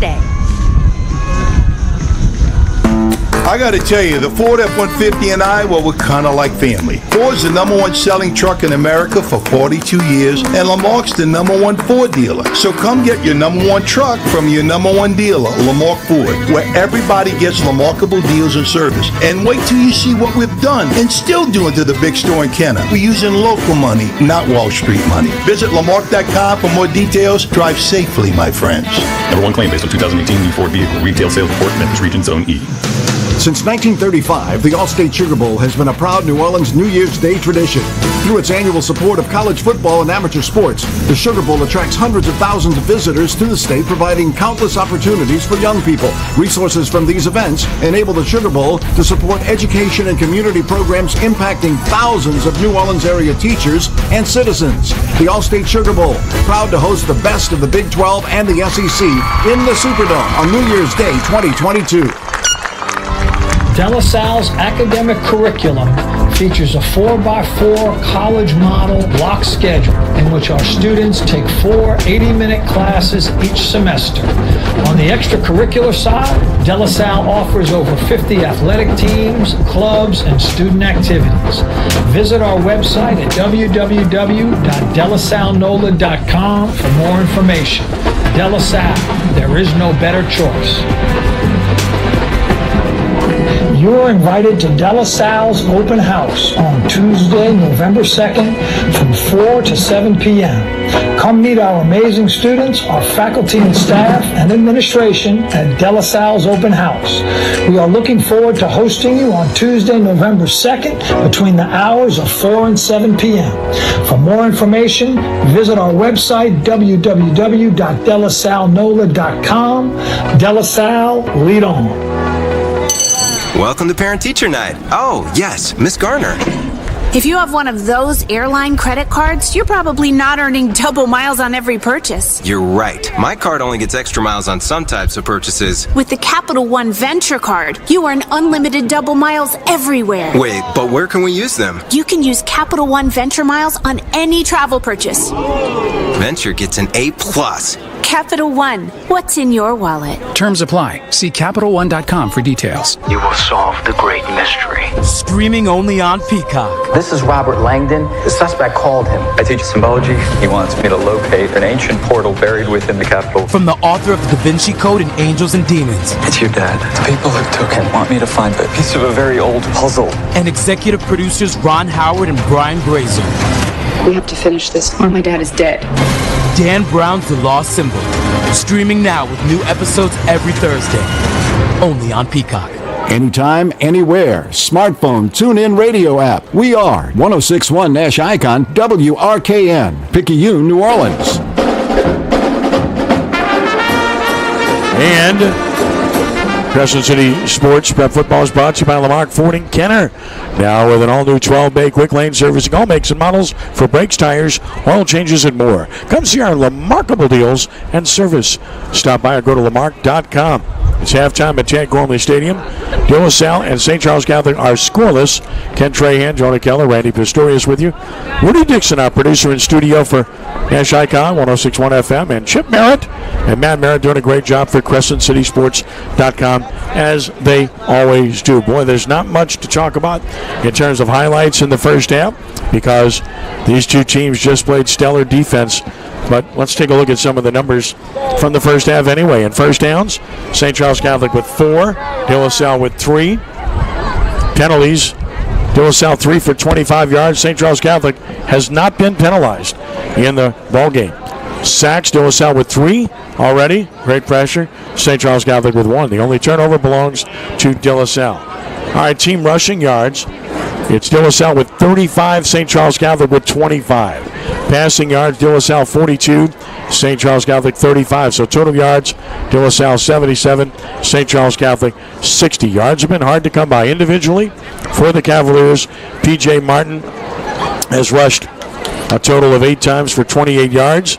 Jace Bienemy once for 6 yards. Cole Milford 2 for minus 1 yard. Or 2 for 1 yard. Let me correct that. Miles Sider once for minus 2 yards. Passing department, Milford is 4 of 8, 42 yards, 1 interception. Receiving, Jace Bienemy, 2 catches, 15 yards. Chris Baxter 1 for 8 yards, and Herbie Lewis. Lujouin. I'm going to have a hard time with that. Lujouin. There we go. I'm going to have to do this phonetically. Lujouin. 1 catch, 19 yards. All right. For St. Charles Catholic, Aiden Altamont, the quarterback, has been a busy man in the first half as he's rushed 10 times for 15 yards. Devon Sturgis, 4 times for 8 yards. Jacob Landry, 1 for 1 yard. Zach Vickner, 3 times for 1 yard. Aiden Altamont is 3 of 4 passing, 35 yards. Dylan Brown, 1 catch for 17 yards. Austin St. Pierre, 1 catch for 13 yards. Devon Sturgis, 1 for 5 yards. So those are the numbers in the first half. And what that illustrates is how well these defenses have played, and the kicking game solid on both sides thus far, Jonah. Yeah, all the way. I mean, I think we maybe expected this, but maybe not to this point. I thought somebody would have put points on the board in the first half, if somebody would have broken loose. Look, there's a lot of talent on the football field today. We just haven't seen it yet. I think that if you can get some guys in space, I think that would be the whole design for De La Salle. Is you've got to try to see if you can get P.J. Martin in space, because we saw in the first half when you give him a little hole there, he'll get it. But that's been tough to find so far, and got a lot of credit to both, the St. Charles Catholic defensive line and the De La Salle defensive line. Coach Jarrett, right before he walked back in to the halftime, he talked about it. He said, look, a lot of credit to our defense for keeping us in this game the way we are, but offensively you're going to have to find some space. You're going to have to find some separation. I think for Cole Milford, he throws a good ball, but he's got to be able to get it downfield, and he's got to have time to do that, which, look, credit to St. Charles Catholic that he's not had a whole lot of time to do it. Trying to spread the field as far as getting him to work horizontally, working sideline to sideline. That's been a big key to this game, and De La Salle just hasn't had a whole lot of success trying to do it. So we'll see what they adjust and what adjustments are made on the De La Salle end in the second half. They're going to get the football first, and I guess first things first is you want to see if you can get a good return like they did to start the game, but they didn't move the ball much after that. We'll see.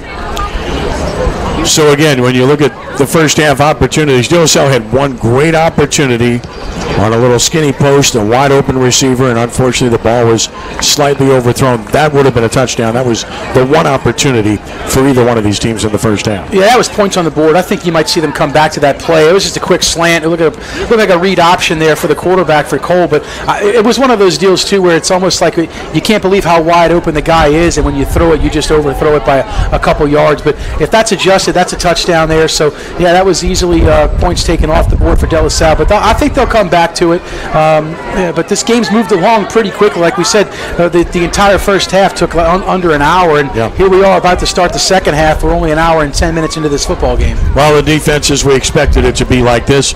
De La Salle's defense was stellar last year, and it's very good again this year. And, of course, on the other side, St. Charles Catholic had 3 shutouts last year, and nobody scored more than 22 points against their defense a year ago. So this is no surprise with the way these two teams play defense on a consistent basis. Last year, St. Charles allowed just 9.8 points per game, to give you some perspective, and they've continued that here in the first half. Of course, De La Salle's pressure on Altamont's been stellar. 3 sacks and a lot of pressures throughout the half, and both teams have had trouble running the football. Martin was able to get one good run off, same for Altamont, and that's been about it on the offensive side. Yeah, this game last year was 21-0 De La Salle, but I think it was 7-0 at halftime. Right. So I think De La Salle chipped away towards the end of the game with Montreal Johnson, and that's what you're going to have to try to do today. Is you're going to have to wear down that St. Charles Catholic defense. Keep them on the field. You're going to have to get those chunk plays and try to wear them out in this heat. And that's the same thing goes for St. Charles. They're going to want to do the same thing against De La Salle. Is see if we can push De La Salle down the field and get their guys sucking wind and hands on hips. And I think we'll see that in the second half, especially being that this is the first game that these guys have actually played a full football game. I mean, as it is, St. Charles Catholic didn't even they didn't get a chance to even play a jamboree, so they're basically coming off of a scrimmage almost a month ago, which is crazy to think that these guys haven't actually played a full football game since then. Wonderful history at St. Charles Catholic. Frank Monica is such a big part of that as Wayne Stein leads his team back on the field. You think about St. Charles Catholic. In recent years, Terrell Fenroy was a terrific player, and of course got a taste in the pros as well. Really good. Another prominent grad of St. Charles Catholic, none other than Curtis Johnson, the senior assistant with the New Orleans Saints now, former Tulane head coach, and a really good one. Of course, De La Salle's turned out NFL players like Carl Hankton, the late Marquise Hill, and Chris Horton, and Errol Linden, who I remember well, and Sammy Martin, who could really fly as a friend. So good programs, a lot of history on both sides, and so far these teams are living up to what we thought they would be. Excellent defenses, excellent kicking games, and who's going to find offense first, right? Yeah, that'll be the key to the second half. Is I have a feeling it's almost like whoever puts points on the board first may come away with a win here, just the way the two defensive plan is. So you don't want to make a mistake here. You don't want to force the football, but at the same time, you do want to see if you can drive it down the field and see what you can get going. The two teams have both taken the field. They're warming up a little bit here. We're going to have football in a couple minutes, but like I said, De La Salle's going to get it first, and their offense is rested and ready to go out. I'd like to see that they can come out quick and see if they can't push the ball down the field. Both teams out on the field warming up for the start of the second half, and I use that term, warming up. It's warming up here. I mean, the sun has broken through, and again, combined with that water in the turf, the unbelievable heat rising up. It's going to be pretty stiff, right? Yeah, this is a pretty typical South Louisiana, New Orleans metro area day, in the way that the sun's out now. And look, the turf was soaking wet when we first started this game, and there's not a puddle to be found. I mean, what a difference it's made in the last few hours. Oh, look, it's pretty extensive to see what you've got here with the heat for the second half. So that's going to play a factor. If you can have one team that can maintain possession for a long drive, for instance, that's all it takes is one 10-play drive or so to wear a defense down. Yeah, and you said it earlier, Kenny, is that Miles Sider, the other running back for De La Salle, he's got one carry for a 2-yard loss. You'd like to see him get more involved in the offense, but the problem has been that De La Salle hasn't been able to sustain a drive long enough to get him more touches. So, that's going to be the key today or the second half is, can you get Miles Sider more involved? Can you keep P.J. Martin running the football with success? Is the offensive line going to be able to wear down that Comet defensive line, and vice versa, really? So it'll be interesting to see how De La Salle attacks it, and the same thing for St. Charles. Are they going to try to spread themselves out more? They did have some success throwing the football. I think it's important to get off of it, maybe away and outside of the pocket to try to maybe get him in space to throw the football downfield with success. And the same thing for Cole Milford. If he can find that receiver in the first half and capitalize on a wide open guy and try to get a touchdown, that might be all you need in this game to win. Well, you mentioned the idea of trying to get Sider in the game and get him a few carries. Remember the great recipe for De La Salle football a year ago and in recent years under Coach Manali was the two running backs. Yeah. Last year, Byron Phillips was such a bull and so strong for this team, really the last 2 years, with Montreal Johnson. Not only a change of pace, but two tough dudes, that could really play. So, you like that concept of being able to use two guys if you can. Yeah, I don't know who you'd rather tackle last year in Montreal or Byron. Both of those guys were a load. Montreal, when he would get in space, I think he was the faster of the two. Yep. But if you wanted to gain a couple yards, I think that you would go to Phillips helps. And I think, Sider's not as big of a running back. Sider's only 5'8", 175, and, Patrick Martin's a little bigger. He's 5'11", 195. So he's a bigger load, and I think if you got in a third and short situation, I think you'd be more likely to see Patrick. But as far as getting into the outside, I watched a couple times in practice last week. They like to run a screen to Sider and get him in space because I think he can make guys miss. So I'll be anxious to see if we can set that up in the second half for him. So again, we look at the playing field as both teams are now on the sideline. Second half getting set to start here momentarily. Ken Trahan along with Jonah Keller, Randy Pistorius from Tad Gormley Stadium. Chip Merritt, Matt Merritt, Rudy Dixon taking care of business on both ends for 106.1 FM Nash Icon and for CrescentCitySports.com. We should tell you, too, this is the first game of two that we have for you at CrescentCitySports.com here at Tad Gormley Stadium today, because coming up tonight at 7 p.m., you'll be able to watch on CrescentCitySports.com another great matchup. 5A Power Zachary against the St. Augustine Purple Knights. And we'll have VK Jones and Eric Brown here to bring you that one at CrescentCitySports.com. It's the place to be on a Saturday and every day for that matter. Yeah, I'd be willing to bet that St. Aug Zachary game is not going to be 0-0 at halftime. I feel very safe to say that that's true. All right. Bertucci's going to kick it off. De La Salle's going to drop two receivers deep, including P.J. Martin, along with Deontay LeBranch. Martin and LeBranch are deep. It's actor Carter Chauvin who will kick off. Chauvin to kick off for St. Charles Catholic. And the second half is underway. This is heading toward P.J. Martin, backpedaling to the 3 of the 5, up the middle 10, 15, 20, dives down at about the 24-yard line. Maybe underestimated the kick. You never want to feel the kick going backwards. It kind of kills your momentum. Yeah, you don't have a full head of steam when you catch that ball. In fact, you're actually off balance and you're catching it, and it almost looks like PJ's coming off the field limping a little bit. He's probably all right, but yeah, it's hard to gain momentum when you're actually losing it on the catch. So De La Salle's going to get it 1st and 10 from the 23-yard line. They're going to see if they can move the football here. Yep. Field position game with these two teams right now. St. Charles Catholic with the better of it at this starting point. De La Salle opens with Martin in the backfield in pistol formation. Slot man right, who's now motioning left to declare strong to that side of the field. On first down, counter play with Martin inside. A lot of penetration. Escapes one, escapes two, but really nowhere to go. As the black shirts were everywhere with great penetration. No gain on the play as he's run out of bounds by Bryce Bertucci. Yeah, PJ's trying to read his blocks right there, and they're just not getting it done. And he's trying to find a space, and he's right in the middle of the field. As he gets close to the sideline, you got to give credit to the St. Charles Catholic defense. They just swarmed to the football, and there's not a whole lot there. No gain, 2nd and 10. Yeah, tried to go misdirection there with a counter. Didn't work. Twin receivers to either side. Run it inside on his own play. Bounces it right. Crosses the 25. Fights his way forward to the 26-yard line is Martin, where he's bottled up on the play. Good job in pursuit by the Comet defense. They run well to the football, don't they? And they certainly did on that play. They do, and I think PJ right there, he's got to hit that hole. I think there was a little daylight when he first got the football. I don't know if he's waiting for his block, but I think he needs to hit it right there. He might have get a little more of a gain than just 2. Gain of 3, 3rd and 7 at the 26-yard line.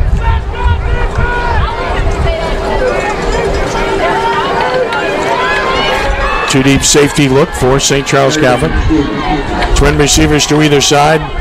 Milford puts a man in motion. Sider wants to throw it. Going deep sideline. Oh, and dropped. Perfect throw. Unable to secure it. And that's our guy. That's Herbie LeJeune. He's got to catch that football. Cole put it right where he needed to be. That would have been a nice gain and would have put you in real good field position right there. But unfortunately, that's just a drop pass on a good throw. Not perfect throw in between the defenders. I mean, you can't make it better than that. Punting situation. 3 and out. And Millette will be called on. He's averaged over 50 yards a punt for 2 punts thus far. Yeah, a little different. And St. Charles County's going to go with 2 deep. Yeah, a little different look here from St. Charles. They got 2 back to receive it. I think they want to try to get a return here. Well, they got 9 men up front looking like they want to come. This is a short end over end kick, but it bounces. And that worked out well for Millette. Inside the 30. Going to roll down to the 26. yard line, so it worked out very well again for Millette as he just keeps doing it. That's 48 yards, no return, so he's averaging over 49 a punt. Yeah, that's perfect flip the field right there, like we talk about, is now St. Charles Catholic gets at the 26-yard line, which is where De La Salle left it. So, look, I mean, I think it's a mirror image again. De La Salle had an opportunity. They had a wide-open receiver down the right sideline. He just dropped it. So, you got your defense back on the field, and St. Charles Catholic looking to drive the football 1st and 10 from the 26.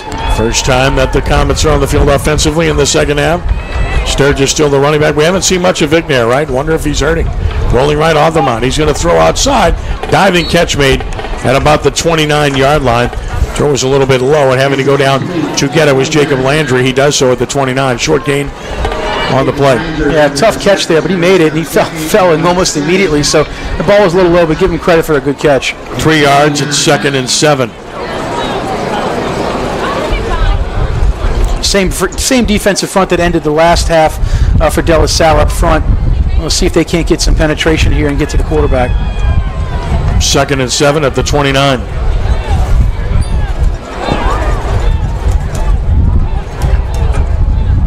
Long count here. I formation. Deep back gets it. Snuck across the 30 to about the 32 before the maroon shirts put him down. So an inside run for about 3 yards to Sturgis, which will make it 3rd down and 4. Yeah, he had a little bit of daylight right there, but Kedrick, that was Kedrick Richardson. He came right in and he filled the gap quick.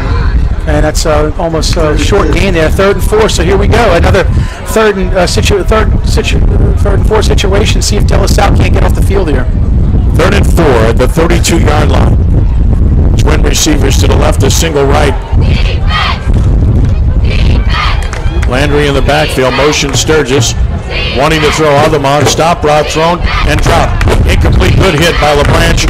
Right as the ball arrived. St. Pierre, the intended receiver, flag down on the play.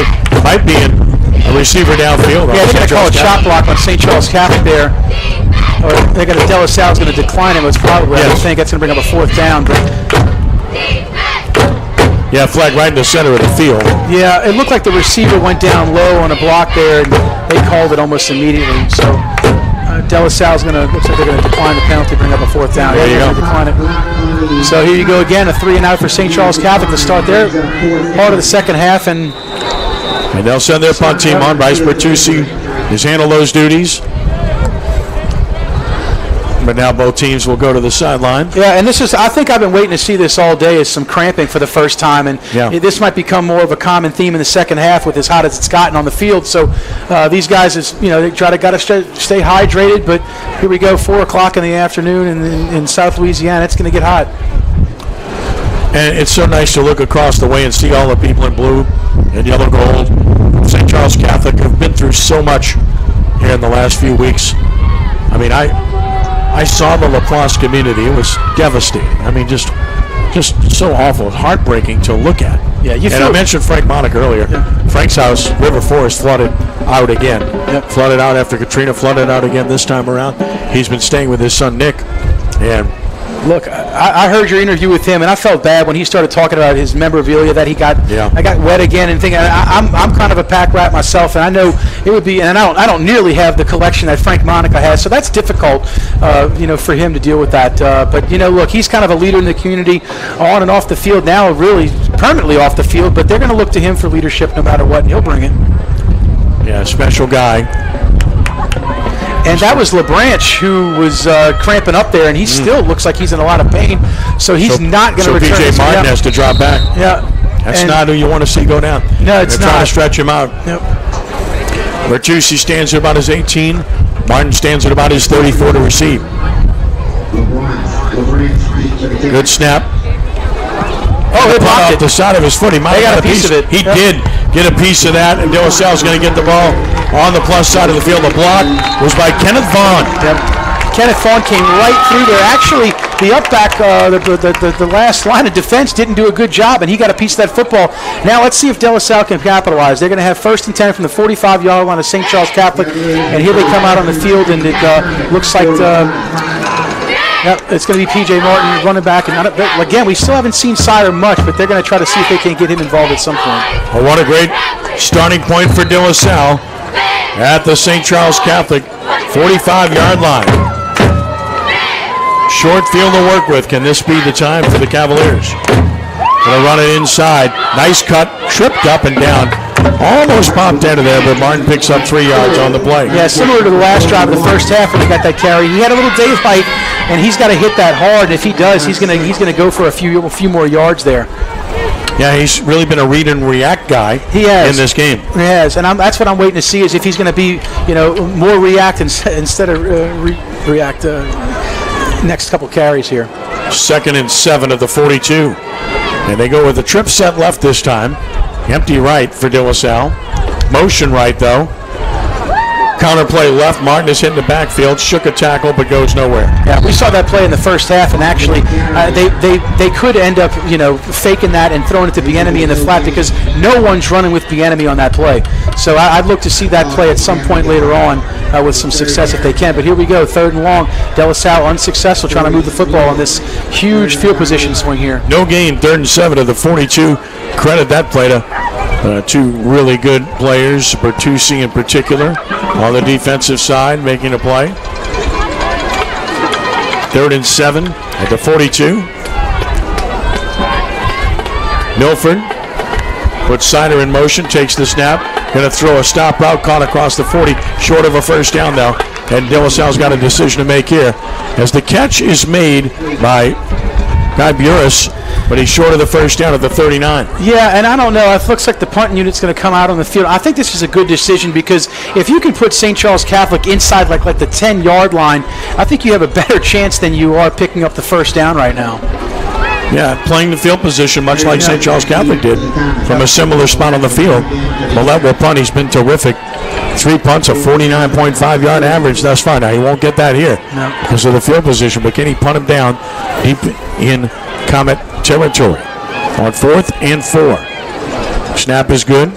Punt is away from the receiver. It bounces inside the 10 and goes out of bounds near the 10. A good punt, going to mark it around the 11, it appears.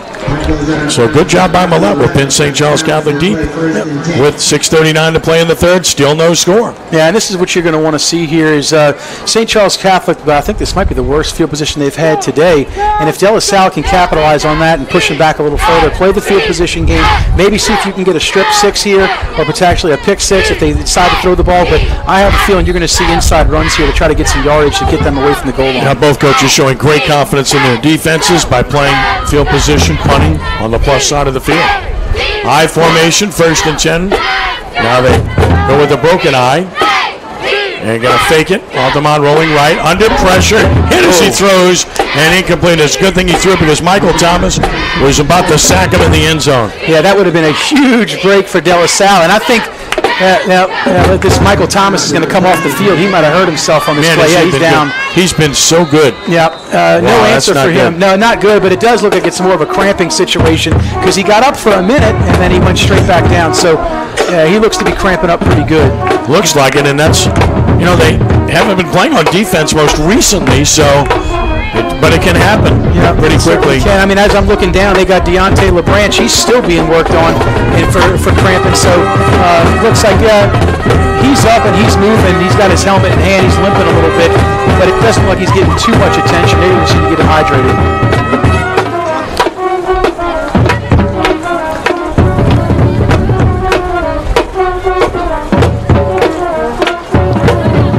He's got him walking, limping nonetheless. But this is a 2nd and 10 where De La Salle's got to capitalize, continue to bring pressure, continue to be strong up front. It didn't look like Offman had anybody to throw the football to in that play anyway. So if they can get another sack here, if they can push him further back, that would be huge. But like we just said, Michael Thomas is out of the game. He's in a lot of pain. And it looks like Kedrick Richardson's going to have to take over that middle position at linebacker. From the 11-yard line, 2nd and 10. When play resumes with 6:34 to play in the 3rd quarter, still no score from Tad Gormley Stadium. Break the huddle, twin receivers to each side. Sturgis, the running back. Altamont takes the snap, play fakes, and a throw in the flat, a bubble screen caught. It's played pretty well, though. Gain will be across the 10, about the 11, but ripped down on the play was the receiver for St. Charles Catholic, was Dylan Brown, and a good job by Kedrick Richardson. Yeah, Kedrick Richardson, goodness, he was all over that from the snap. I mean, that was a design screen, and he blew it up quick. I mean, the offensive line that was getting in front of him had no shot. So Kedrick, not only did he break the would-be block, but he also made the tackle. So here comes a big 3rd down and 8. If De La Salle can get off the field here and give him back the good field position, they're going to need it. 2-yard gain, hydration timeout with 6 minutes to play in the third. It will be 3rd and 8 when play resumes in just a moment. No score here in the third quarter. We look ahead the next week, and St. Charles Catholic is going to travel to Jefferson County, Mississippi next Friday night to play, whereas De La Salle is going to travel to play a really good team. Yeah, Lake Charles College Prep, who's got incredible athletes. And look, Coach Jarrett he inherited a heck of a lineup and talent,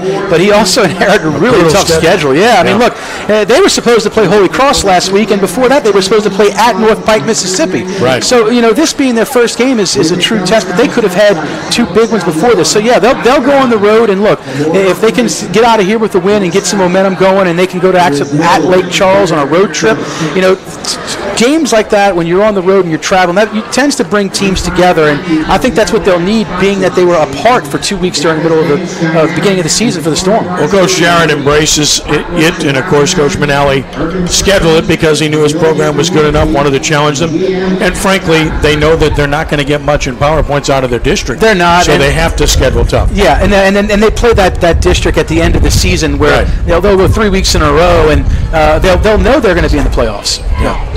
Yeah, and the level of competition Right. changes dramatically. Right. Huge 3rd down here for De La Salle. They got to get off the field. 3rd and 8 at the 13. Alderman shotgun takes the snap, wants to throw. Stepping up, he's under pressure, rolls left. Stops and throws, it's tipped in the air, and it's still in the air, and it is incomplete. Almost an interception. Big chance for one of the linemen there that had a shot at it. Yeah. Getting up off the bottom there. Might have got a hand on it. Was Frankie Bentley. And boy, they almost came up with it. Look, that's exactly what happened in the Brother Martin Jamboree, that they had penetration at the defensive line. The quarterback went back to throw it, tipped it up in the air. It seemed like forever, and they just couldn't come down with it. But either way, De La Salle's going to get great field position out of this.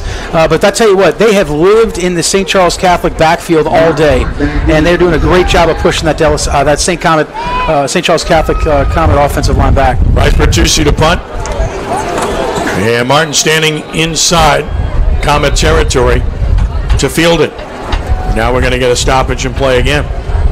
Timeout, De La Salle. That's a rare timeout you're going to see there. I don't know if they had enough players on the field. I know they got guys down being tended to on the sideline, so I'm wondering if that might have been Deontay LeBranch, who's normally the return guy, and it's P.J. Martin here, and he's still getting worked on. And honestly, I think Mike Thomas is still down, so I don't know if he's on the punt return team as well. Well, Alan DeRitter was on it pretty quickly to make sure that they had the right personnel on the field. And look, I mean, you hate to burn a timeout, but you can't afford to have a mistake there. No, not when you know you're about to get the ball in a really good situation. No, not in a game like this. I mean, you're going to give up 3 yards or from 5 yards right there. It's a 4th and 3. That doesn't change anything. But what does is that little bit of a field position that you're going to lose.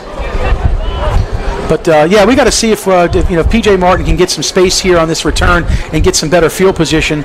But that's a tough break. De La Salle had a chance to potentially get the ball at the 1 or even score if they would have fielded that cleanly. That ball seemed like it was in the air. It did. It looked like he had 2 chances to catch it. Right. He tipped it himself and it came back into him. But look, that's why they're linemen and not receivers, right? You bet. Bertucci standing right at his goal line to punt it away. De La Salle looks like they have the return on. Martin stands in midfield. Punt is away. Pretty good spiral, and he kicked it away from him. That's a good kick. Going to bounce across the 50 and be on the De La Salle side of the field. Again, good kicking game. Makes a difference to the 48-yard line. That's a very effective punt. That's 39 yards, no return. Yeah, what you'd like to see here is any kind of positive movement. A first down would be nice. I'd take that. But, De La Salle's got a pretty good kicker, and I think if Coach Jarrett can get it inside the 20-yard line, I don't think they'll be going for it again. I think they're going to want to get points on this drive any way they can. Well, again, nobody's really penetrated the red zone. So, been close to it, but never there. So, reached the 25 and the 26 previously. Now, De La Salle starts at its 48 with 5:36 to play in the third quarter, and still no score here. Milford with Martin behind him. Takes the snap. And he's going to keep and throw it outside his head. That's a lateral. That looked like a lateral to me. Ball goes out of bounds as they threw the read option pass. And it was a lateral. That's the right call. Yeah, they're going to lose yardage on that play. They're going to lose 4 or 5 yards. Yep. I don't know if Cole made the right decision right there. It looks like if he would have ran the ball, he would have at least got back to the line of scrimmage. But that's a dangerous pass in that situation. They're lucky that St. Charles didn't get that ball there. Yep, that was just not pretty. Loss of 4, 2nd and 14.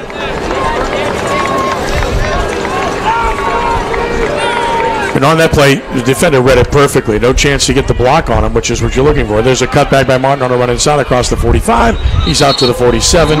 Picked up 3 yards. The penetration there was extreme by St. Charles Catholic. He had to make a sidestep on Moses just to get out of the backfield. Yeah, they play some really disciplined football. I mean, they're staying in their gaps. They're not over pursuing. They're it kind of letting De La Salle come to them, which that's not what you want to see there. If you're De La Salle, you want to attack the defense. But man, if you're waiting into open arms, that's not good either. So De La Salle's got to figure out a way to either get something over top or they got to spring it somehow. 3rd and 12 at the 46 for the Cavaliers.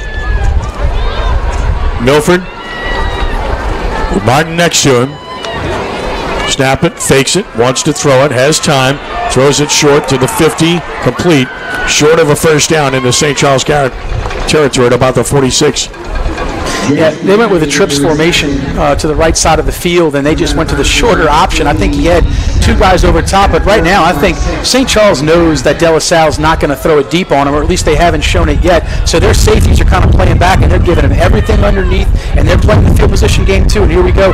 De La Salle back to punt at 4th and 6, 4 minutes left in the third quarter. 7-yard gain for Bieniemy on the completion, but a punting situation. Couldn't do anything with the field position twice, and now a flag comes down. I don't know if that's going to be too many men. Yeah, Well, it's a 4th and 6. That much we know. Right. If that's on St. Charles. This is on De La Salle. Yeah, that's on De La Salle. I think they got 12 guys out there. Well, again, I think injuries have really caused some problems for these special teams for the Cavaliers. Yeah, and you got the right personnel out there. Special teams coach, he's all over them, and it's not going to kill you too much. I mean, especially with a punter like Millette, he should be able to pin him deep here. You just got to get good coverage. 4th penalty, 30 yards on De La Salle. St. Charles Catholic has yet to be penalized in this game. We told you before the game, they're not going to beat themselves. No, they play ultimately disciplined game. Low snap. That's great punt by Millette. He crushes this toward the sideline. Unbelievable. That's on the 3-yard line. Out of bounds at about the 5. We'll see where they mark it. Fantastic punt by Kentrell Millette. I mean, he has been the best player on this field. Yeah, I mean, look, it doesn't sound that great. It's not that fun to watch a game that's nothing. But when you got a kid like this punting the ball like that, that's pretty unbelievable at this level. Fantastic punt. It's going to be either at the 4 or 5. Wow. So we're waiting to see him put the ball down. And they'll put it down at the 4. Yeah, De La Salle, look, this is your chance right here. I think, and it's rare to say that in a football game when your defense has to make the play, but this is it. It's got to be here or nothing, because it seems like if they get some positive yards here, you could be looking at overtime already in the end of the third quarter, the way this game's rolling. Somebody's got to get outside and cover the wide receiver in the slot. There we go. That's from the 4, snap it. Going to run the lead play to the right. It's got room to the 5, to the 10. Cut back. There's a good run out across the 10 near the 12 or 13-yard line. One of the best run plays we've seen for St. Charles Catholic in this game. Ran the read play with Sturgis. He kept it, got near a first down. Yeah, and that's on De La Salle there. It's a great run, but De La Salle didn't have the right personnel, and Kedrick Richardson was out guarding a wide receiver. I don't think they had the right personnel on the field, and St. Charles Catholic, give them credit, they capitalized on it. 9 yards to the 13. We're at 2nd and 1. Ticking down toward 3 minutes to play in the third.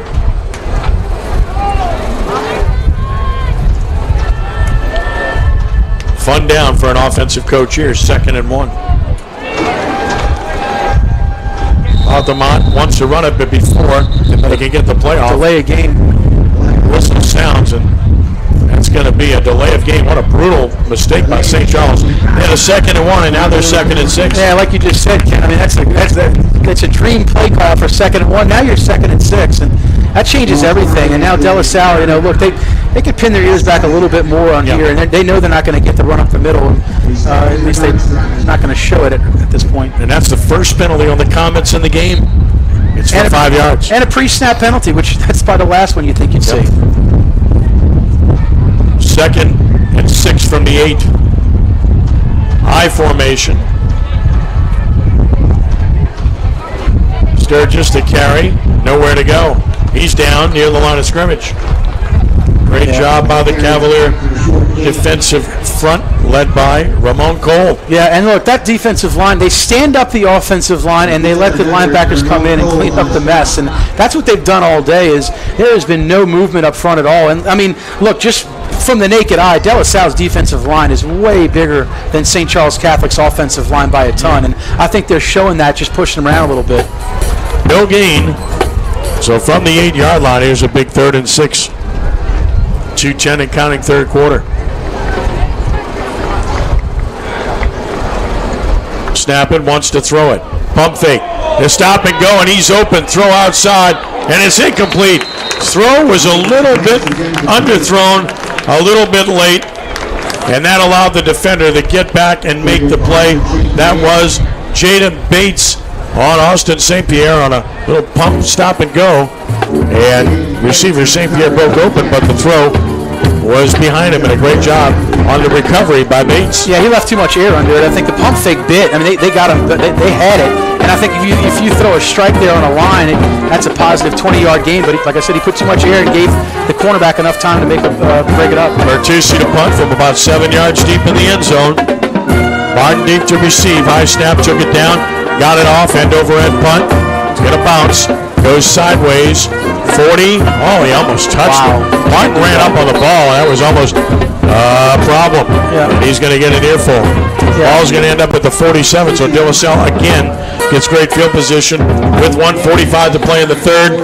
And still a scoreless ball game, which it has been throughout. And we want to tell you about our good and great friends at Gibbs Construction. Crescent City Sports Rep Football is brought to you by Gibbs Construction, a leader in the construction industry in Louisiana and the Gulf Coast for more than 35 years, transforming dreams, visions, and plans into reality. Gibbs Construction.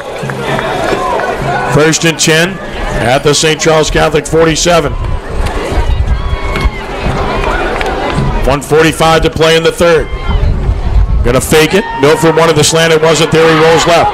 Milford's looking. He's going to try to run to the corner. He takes a big hit and goes down at about the 46-yard line. Just a great job by Bertucci to make the play on him. It looked like he might have something. Yeah, look, Cole, he had room to run the football, and the second he went to make that decision, he was smacked hard. And he's coming up slow here. He's actually, looks like he hurt his knee, but he's staying in the game. Give him credit. He's a tough kid. He is tough. You wouldn't expect him to run the ball here, though. No. 2nd and 9. Martin is the running back as we tick toward a minute to play in the third. No score. Wide side, right side of the field. Snap and run. Martin on a counter play. He's hit. Shook a tackle, but he's not going anywhere. Maybe a yard. There's 3, 4, 5 black shirts there, led by Caden Jones, who's played an outstanding game for the Comets. Yeah, he's been all over the field, and I think, again, they read that perfectly. Even though I've been saying that, I was hoping that he wouldn't read and more react and hit the hole harder. I don't know if it matters. I mean, the St. Charles Comet defensive line is not going anywhere. And give credit to their linebackers. Now, here we go. Looks like, is that Caden Jones who just went down? Another cramp. Looks like a cramp situation. Might be. Yeah, it is. And if De La Salle needs to take advantage of that, because it seems like he's involved in every play on defense. Yeah, I mean, he was pumped up after the play, but then went down. 30 seconds left to play in the third. So they talk it over as he cramps up. Rudy, let's take a 1-minute break here. Back in a moment on 106.1 FM Nash Icon and at CrescentCitySports.com. Located on St. Charles Avenue in the heart of Uptown, De La Salle High School is the only coeducational Catholic high school serving the city of New Orleans. For more information, visit our website at www.delasalnola.com.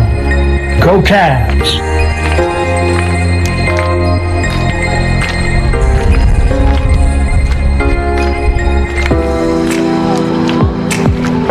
Rooted in the tradition of the Christian Brothers, De La Salle High School serves students in grades 8 through 12. Visit our website at www.delasalnola.com or call the school directly to set up a spend-a-day visit or a private tour of our campus. De La Salle, there is no better choice.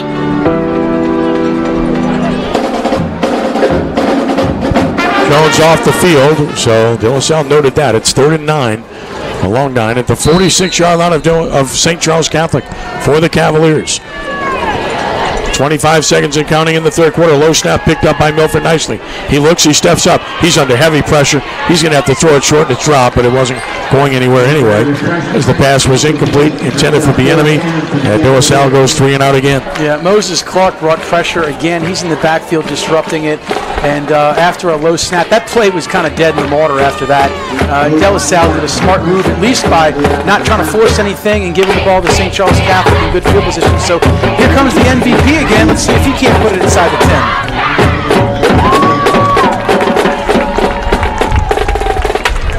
So here's a 4th down and 9. De La Salle's late getting a player on again. I really think these injuries have caused a lot of problems with these special teams.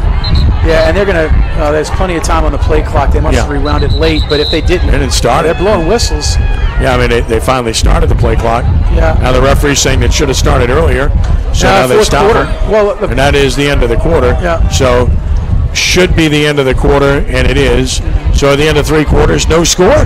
Back with our 4th quarter in a moment with our simulcast at 106.1 FM Nash Icon, or are they going to keep it here? Looks like they might keep it here. Hold on a second.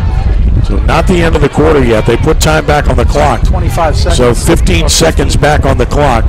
So they're not going to stop the quarter here. And that's the right call because it was an incomplete pass. Right. Yeah. The clock should not have been running. No, and it was for some reason. I think they might have thought it was a lateral situation because of the way Cole threw the ball, but yeah, it was definitely an incomplete pass. No question. So put 15 seconds back on the clock. And Milletta, who's been the MVP for De La Salle, will punt it again. And needs another good one here. How about St. Charles Catholic defending these short fields the whole second half? Oh, that's unbelievable. I mean, look, you got to give them all the credit in the world. No doubt. You know, they've played some disciplined football. In fact, you know, you're kind of hoping if you're De La Salle for a personal foul like De La Salle had in the first half with maybe a face mask or some kind of a penalty like that to give us anything. But St. Charles just not being very stingy. I think St. Charles is going to come after this one. Yeah, again, they only got one guy back there, and I think that's what they're thinking is if they can get their hands on this football early and block a punt and flip the field for real. Milletta punt, Sturgis deep, 10-man front for the Comets. Signals barked out.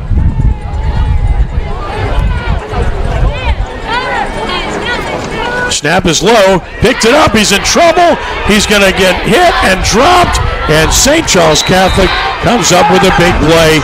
They'll get it at De La Salle territory, as there was Matthew Loop Jr. on the stop. Yeah, that's as soon as you saw the little snap, you knew it was trouble. Yeah, look, and I mean, they were coming after it anyway. I mean, you had to have a perfect snap and kick to do anything with that ball, and it just wasn't there. But look, I mean, you're as a long snapper, you're coming out on the field, you're over the football for like, 20 seconds. Yeah. Then they stop it. They put 15 seconds back on the clock. So I'm not trying to make excuses, but in a way, you're almost asking for a bad snap right there. You've got a guy hovering over the football, sweating on it. Hands are probably slippery, and that's what you get. So, that'll be the end of the third quarter. We'll take the break with no score. Back in a moment here on 106.1 FM Nash Icon and also at CrescentCitySports.com. Family owned and operated by a great local family, Bergeron Automotive at 3525 Veterans Boulevard in Metairie has the right vehicle at the right price at precisely the right time for you.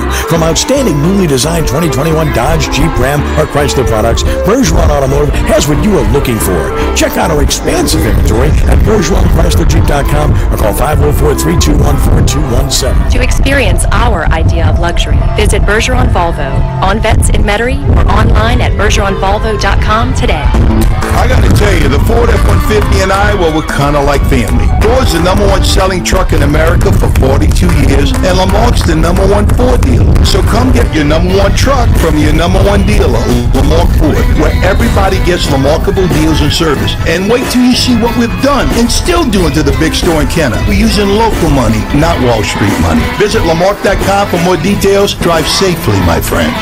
Number one claim based on 2018 new Ford vehicle retail sales report, Memphis Region Zone E. Fourth quarter begins at the 47 of De La Salle for St. Charles. First and 10. Here's a run for nothing. Going to lose a yard or two.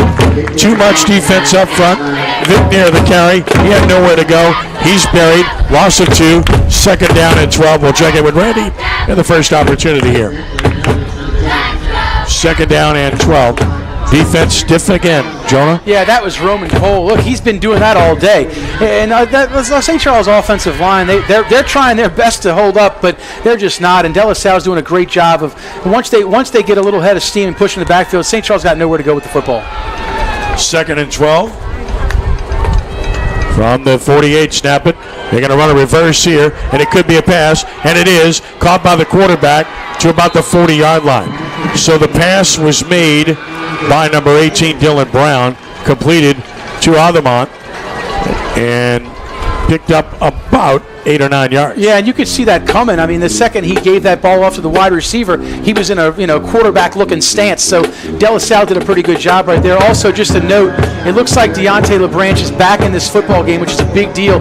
He's on their number one wide receiver on the bottom of the field here, and he's still cramping and pushing on his leg, but he is in the game. Here's a big third down and 3 at the 40. Aldermont looks to the sideline.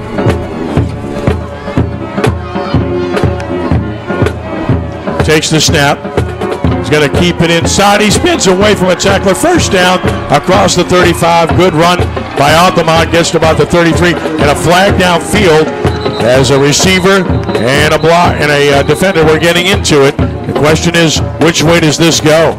It's going to be a big call here. Right now it's a first down on a gain of 7. Pushing and shoving. It looks like it's, I don't know, it might be on both teams. They're talking about it right now. It was definitely after the play, so it would be a dead ball foul. And like you said, it would be a big penalty here on a nice game to begin with. Long discussion here. It's a big call. Yeah, they're writing down numbers too, looks like. So I'm not sure if somebody might get a warning for post-play hit. Right now they're looking like it might be on St. Charles. Well, we're waiting to get the signal. As soon as we do, we'll go to Randy on the field. Here's the signal, personal foul, St. Charles Catholic. And it's only one way, so it's on the comments. Let's check in with Randy Pistorius. Randy, what do you have? Well, Ken, you guys have mentioned, we had a little heavy rainstorm earlier in the day here. This field, at least it's not grass. They were able to play the game, but the unfortunate drawback is to having a turf field. It gets hot, sticky, and as you said, we have had a lot of cramping on the field.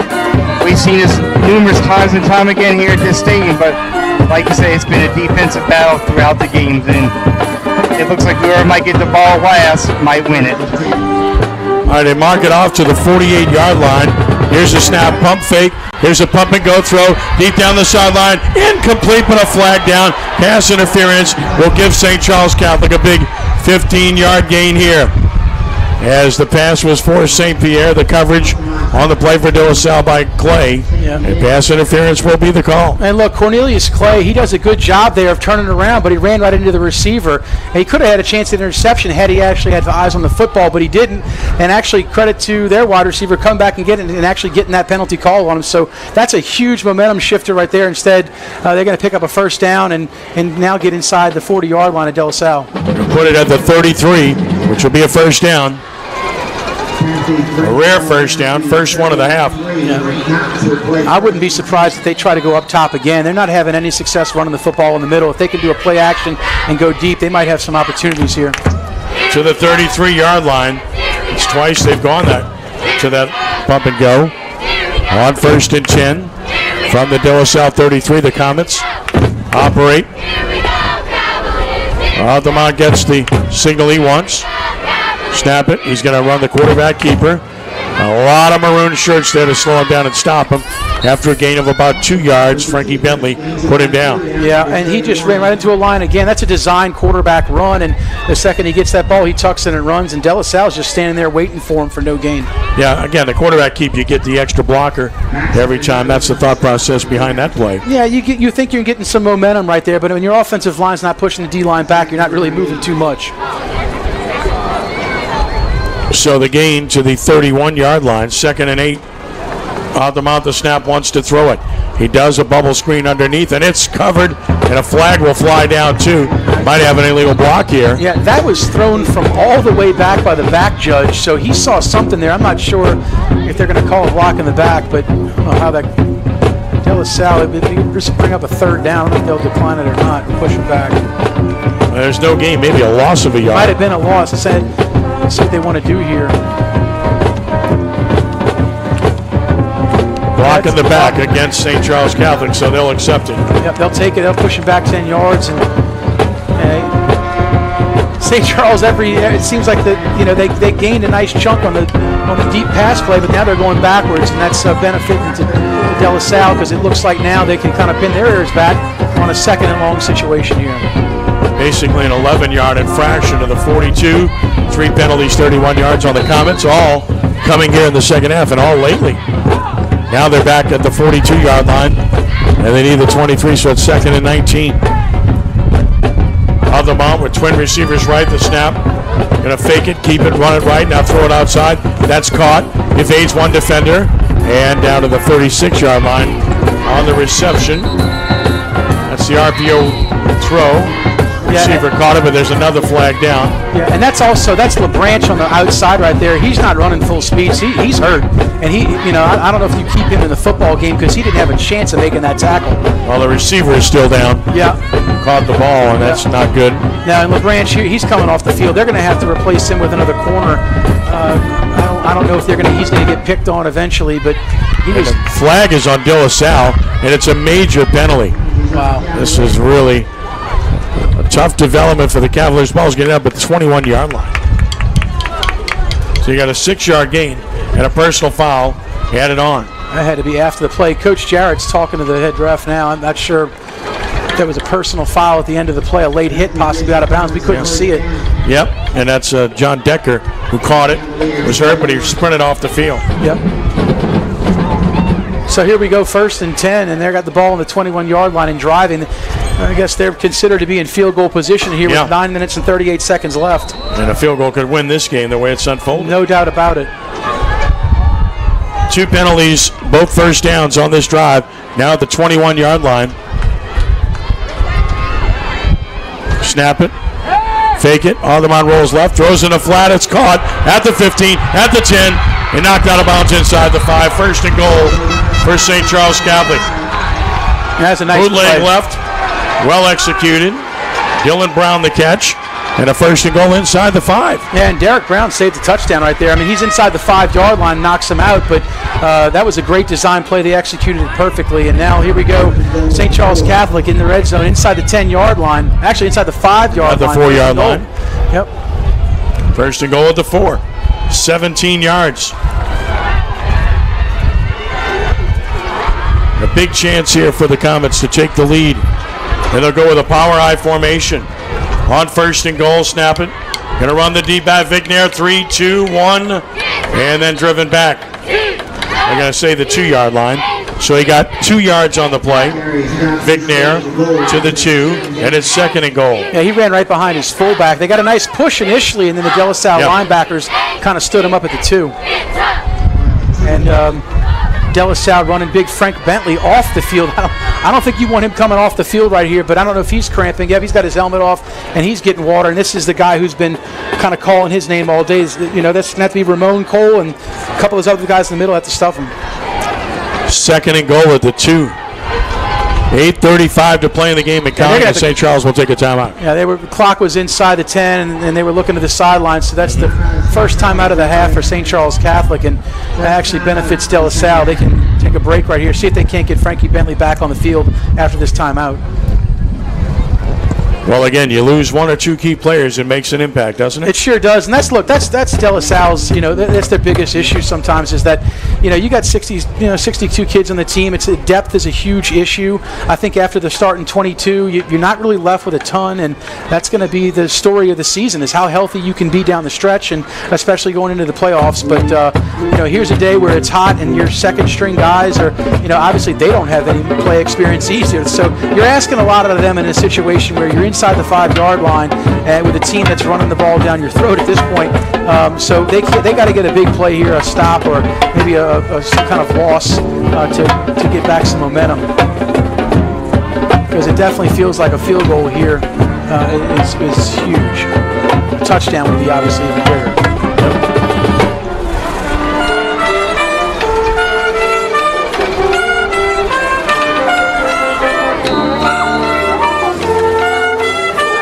And it looks like they're in a power eye. They are. They're lined up in that last time. They'll do it again here. Here they come Second again. and goal from the 2. Actually, straight eye formation here. Vicnair, the D-back, on second and goal.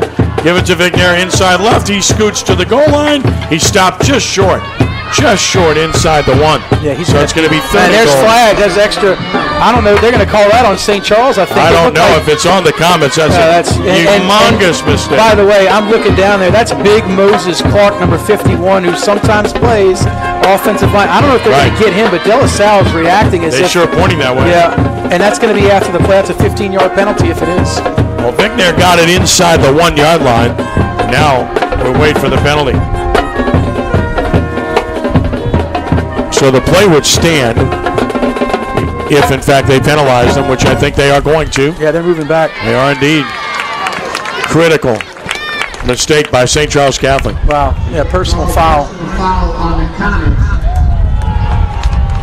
And that's a huge break for De La Salle. That puts them back at the 16-yard line, third down. It's brutal on the comments. Just brutal. And you lose the down. Of course, the play counted, so 1-yard gain and then a 15-yard penalty, and it's third and goal at the 16. And if you're thinking field goal from this juncture, about 34 yards. Third and goal at the 16. Split backs. And they're just going to run it inside. Field goal call there. Very inside the 20 but that's a smart to the call. 18-yard line, Jacob Landry. Yeah, that's a smart call right there. You don't want to do anything silly, putting the ball in the air and having De La Salle intercepted. You have a chance, legitimate chance right here for a field goal, and here they come out on the field to attempt it. It's a 3-yard gain, and now fourth and goal, and it would be about a 30 to 31-yard attempt here. For Chauvin, he kicked 4 field goals a year ago. Veteran kicker. Slight angle to the left, but pretty much in the middle where you want it. Holder, the quarterback. High snap, ball down. Kick is up. He's hit it well. He's hit it true, and he's hit it through. With 7:21 to play, St. Charles Catholic has taken a 3-0 lead. Back in a moment here on 106.1 FM Nash Icon and at CrescentCitySports.com. Now more than ever, driving political change has enough challenges.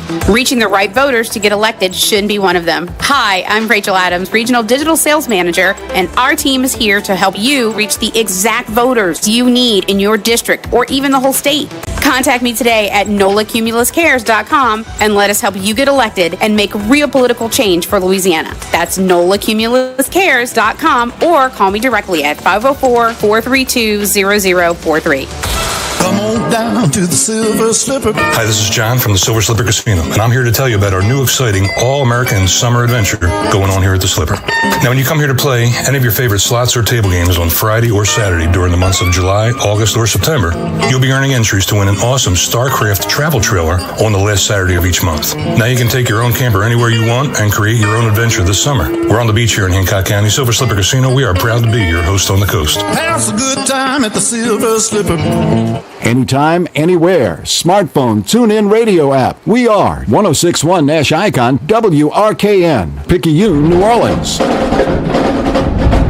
St. Charles Catholic finally gets on the board. 30-yard field goal. Carter Chauvin lead at 3-0. 7:21 to play. High, short kickoff fielded at the 12. Upfield 15 to the 20. Diving forward across the 25 to the 26. Here's Martin. De La Salle will have to get a drive going here. something that hasn't happened in this game. No, you haven't felt very good about the De La Salle offense today at all. They've really struggled, and here you go. It's the 1st and 10 from the 26, about 7 minutes left. You're down by 3 points. You're going to really have to get something going here, and I tell you, the way this game is gone, you almost feel like you might have to go for it on 4th down at some point. A 4-down territory might be now with 7 minutes left, especially being down 3 feels like you're down by 7. Easy. Well, the low snap on the punt, the special teams mistake gave St. Charles Catholic the opportunity. They went 8 plays, 33 yards, 4:39 off the clock, and the field goal by Chauvin puts them ahead. Milford, the snap. Going to give it to Sider on a counter play. Sider gets up the field nicely. He's got a nice gain across the 30. Pretty good push there. About 5 yards to the 31. Yeah, that's the first time we've called Sider's name in the second half. Just a little misdirection there, and he was able to get a positive gain, 5-6 yards, and that's going to bring up a 2nd and 5. And look, as an offensive line here, this is their chance. I mean, they've got to move the St. Charles Comet off defensive line back, and they've got to continue to get positive yards. Counter play gains 5. 2nd and 5 at the 31-yard line. Slot man left. Side of the running back. St. Charles Catholic cheating up. Expecting run. They'll get it with Sider running to the short side. Nice run by Sider. He's close to the 1st down as he crosses the 35. Right around the 36-yard line. I think he's got the 1st down. It is a rare 1st down for De La Salle, first of the second half. I was about to say, Ken, that's the first down of the second half, and that's Sider running it twice, 2 carries in a row for 11 yards. So here comes P.J. Martin, fresh legs. Let's see if we can keep it moving here. It's only the 4th first down of the game. The Cavaliers at the 36 for the 1st down. They operate with twin receivers left, a single right. Martin got a break there. He's back on. And now whistles sound all around. We get the hydration break. Yeah, hydration break. At the 5:59 mark. Yeah. Interrupts the flow, but gets some fluid and get back out there and be ready to roll. Right, and here we are. We're only a couple hours into this game. Kind of thought we would see this as far as the clock constantly moving, and 6 minutes left in a ball game that's not even barely 2 hours old. So it's been moving quick, and that's I guess beneficial if you're looking at it from a conditioning standpoint, because this game has moved along, but we have seen a lot of cramping. In fact, I'm looking down again. Deontay LaBranch, helmet off, and he doesn't look like he might be coming back in the football game. So it'll be 1st and 10 at the 36 when play resumes. We want to remind you we got St. Augustine Zachary tonight live at CrescentCitySports.com. BK Jones and Eric Brown on the call tonight here from Chad Gormley Stadium. And Crescent City Sports Prep Football is brought to you by Gibbs Construction, a leader in the construction industry in Louisiana and the Gulf Coast for more than 35 years. Transforming dreams, visions, and plans into reality. That's Gibbs Construction. And we want to remind you, check out the all-new Crescent City Sports Makers podcast presented by Southland Plumbing Supply. Our first guest, the legendary Frank Monica, as we've spoken of, spending his first season, a half-century away from the sidelines. Get it at CrescentCitySports.com or through your favorite podcast provider. By the way, next week's Sports Makers podcast, courtesy of Southland Plumbing, will be with Archie Manning. You'll want to hear that about the 50-year anniversary of when he became a New Orleans Saint, played his first game, and about his grandson, and about his sons, and everybody else. Yeah, you talk about family. I'm looking down right now at my 6-year-old son, Henry. He's here watching the game, and there's a lot of families, a lot of kids out here, and it's good to have football back, but it's good to see, we've dealt with a lot with COVID and then the hurricane, and it's more of a family atmosphere and environment, and that's always what you want to see in high school athletics. 1st and 10 Cavaliers, their own 36, 5:59 to play, trailing 3-0 to St. Charles Catholic. Blitz off the corner. And they're going to run it inside and bottled up. Martin gets stuffed, driven straight back. When Martin gets drilled, Moses was all over it. There's nowhere to go. Yeah, Roussel was there too. Yeah, and P.J. Martin's had to come out. Well, he's saying no. He doesn't want to come out the ball game. But yeah, he was drilled. And look, Moses Clark. I thought we'd call his name more, but and you think you'd wear down a big guy like that, but he's still pushing the De La Salle offensive line back, and now they're back behind the chains again, 2nd and 15. Got a yard. Lost several yards, like you said, to the 32-yard line, 2nd and 14. On the loss of 4. High snap, Milford will throw it outside incomplete. Yeah, no room there for Martin anyway. No, he wouldn't have had a positive gain there. The cornerback was basically waiting to make the tackle anyway. But, that's a swing route where you're trying to get PJ in space, and it's just you haven't been able to do it all day. And like I said, that's credit to the St. Charles Comets. So disciplined. All over it. They're so disciplined. Yeah, they stay at home. They play well. Look, you take those personal fouls off the board. They have one pre-snap penalty the whole day. So they've played good, very well on defense, as expected. Very difficult down 3rd and 14 Cavaliers at their own 32. I need a break here.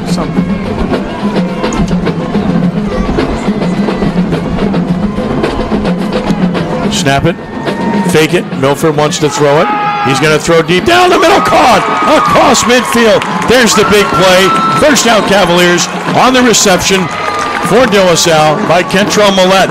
Oh, he's done it in the punt game. Now he does it in the pass game. Perfect throw. First down to the 45-yard line. There's the big play, 23 yards. Yeah, look, that's the trips formation they ran the last time where he had him in the open field. All he does right there is just run a skinny post and finds him in the open field, throws a great pass, and for a positive gain. They're inside the 45-yard line right now. They got to get a gain on this here. On first down. Snap it. Run it right with Martin. He's got a little room. Cuts in across the 40. 35-yard line. Good run. Still going. Finally get him down near a first down. Yeah, somebody lost a helmet for De La Salle right there, too. It was P.J. Martin to come out of the pile with his helmet off. But that's a good gain right there for 10 yards on the ground, which we haven't seen all second half, really. No, we haven't. To the 34-yard line. Gain of 11 and a first down for the Cavaliers. Consecutive first downs here. And as an offense, look, you've got the confidence here. You're moving the football finally. The line's, this is your chance to, as they're on their heels, pushing back further. At the 34-yard line, Cavaliers with 4:25 and counting to play in the game. On first down, St. Charles Catholic showing blitz. They're coming. They're going to run it left with Sauter. They've got something. 30, 25. He's at the 20. He has a first down inside the 20. He's down to about the 18-yard line. Miles Sauter picks up 16 yards and another first down for De La Salle. And it could be even more. It looks like there's some extracurriculars going on with Caden Jones and the defensive end for St. Charles. They're holding him back right now. St. Charles got to be careful. They got 2 personal fouls already. They don't want to add 15 at the end of this run, which was a great one by Miles Sauter. Play was well blocked, and Sauter exposed it. De La Salle in the red zone, folks. Yeah, and they're fired up. The offensive line, look, this is when you want to run the football. They're pushing them back a little bit, and they got to try to expose them a little further here.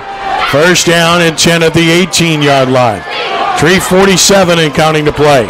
Twin receivers to either side. Milford calling for the ball, takes the snap, runs it inside. Martin is hit and dropped. Maybe got a half a yard on the play.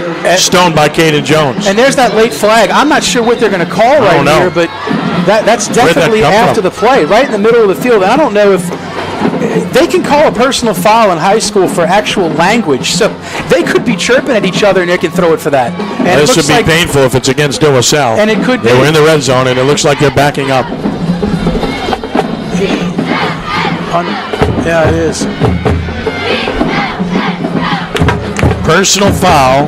Wow. De La Salle. Yeah, that's the last thing you need. But like I said, in high school, if those officials can hear it, and if they hear something they don't like, they can throw a 15-yard personal foul. And that could be what that was, because I didn't see a punch thrown. I didn't see anybody, anything like that. So, but that's a killer right there, pushing them back.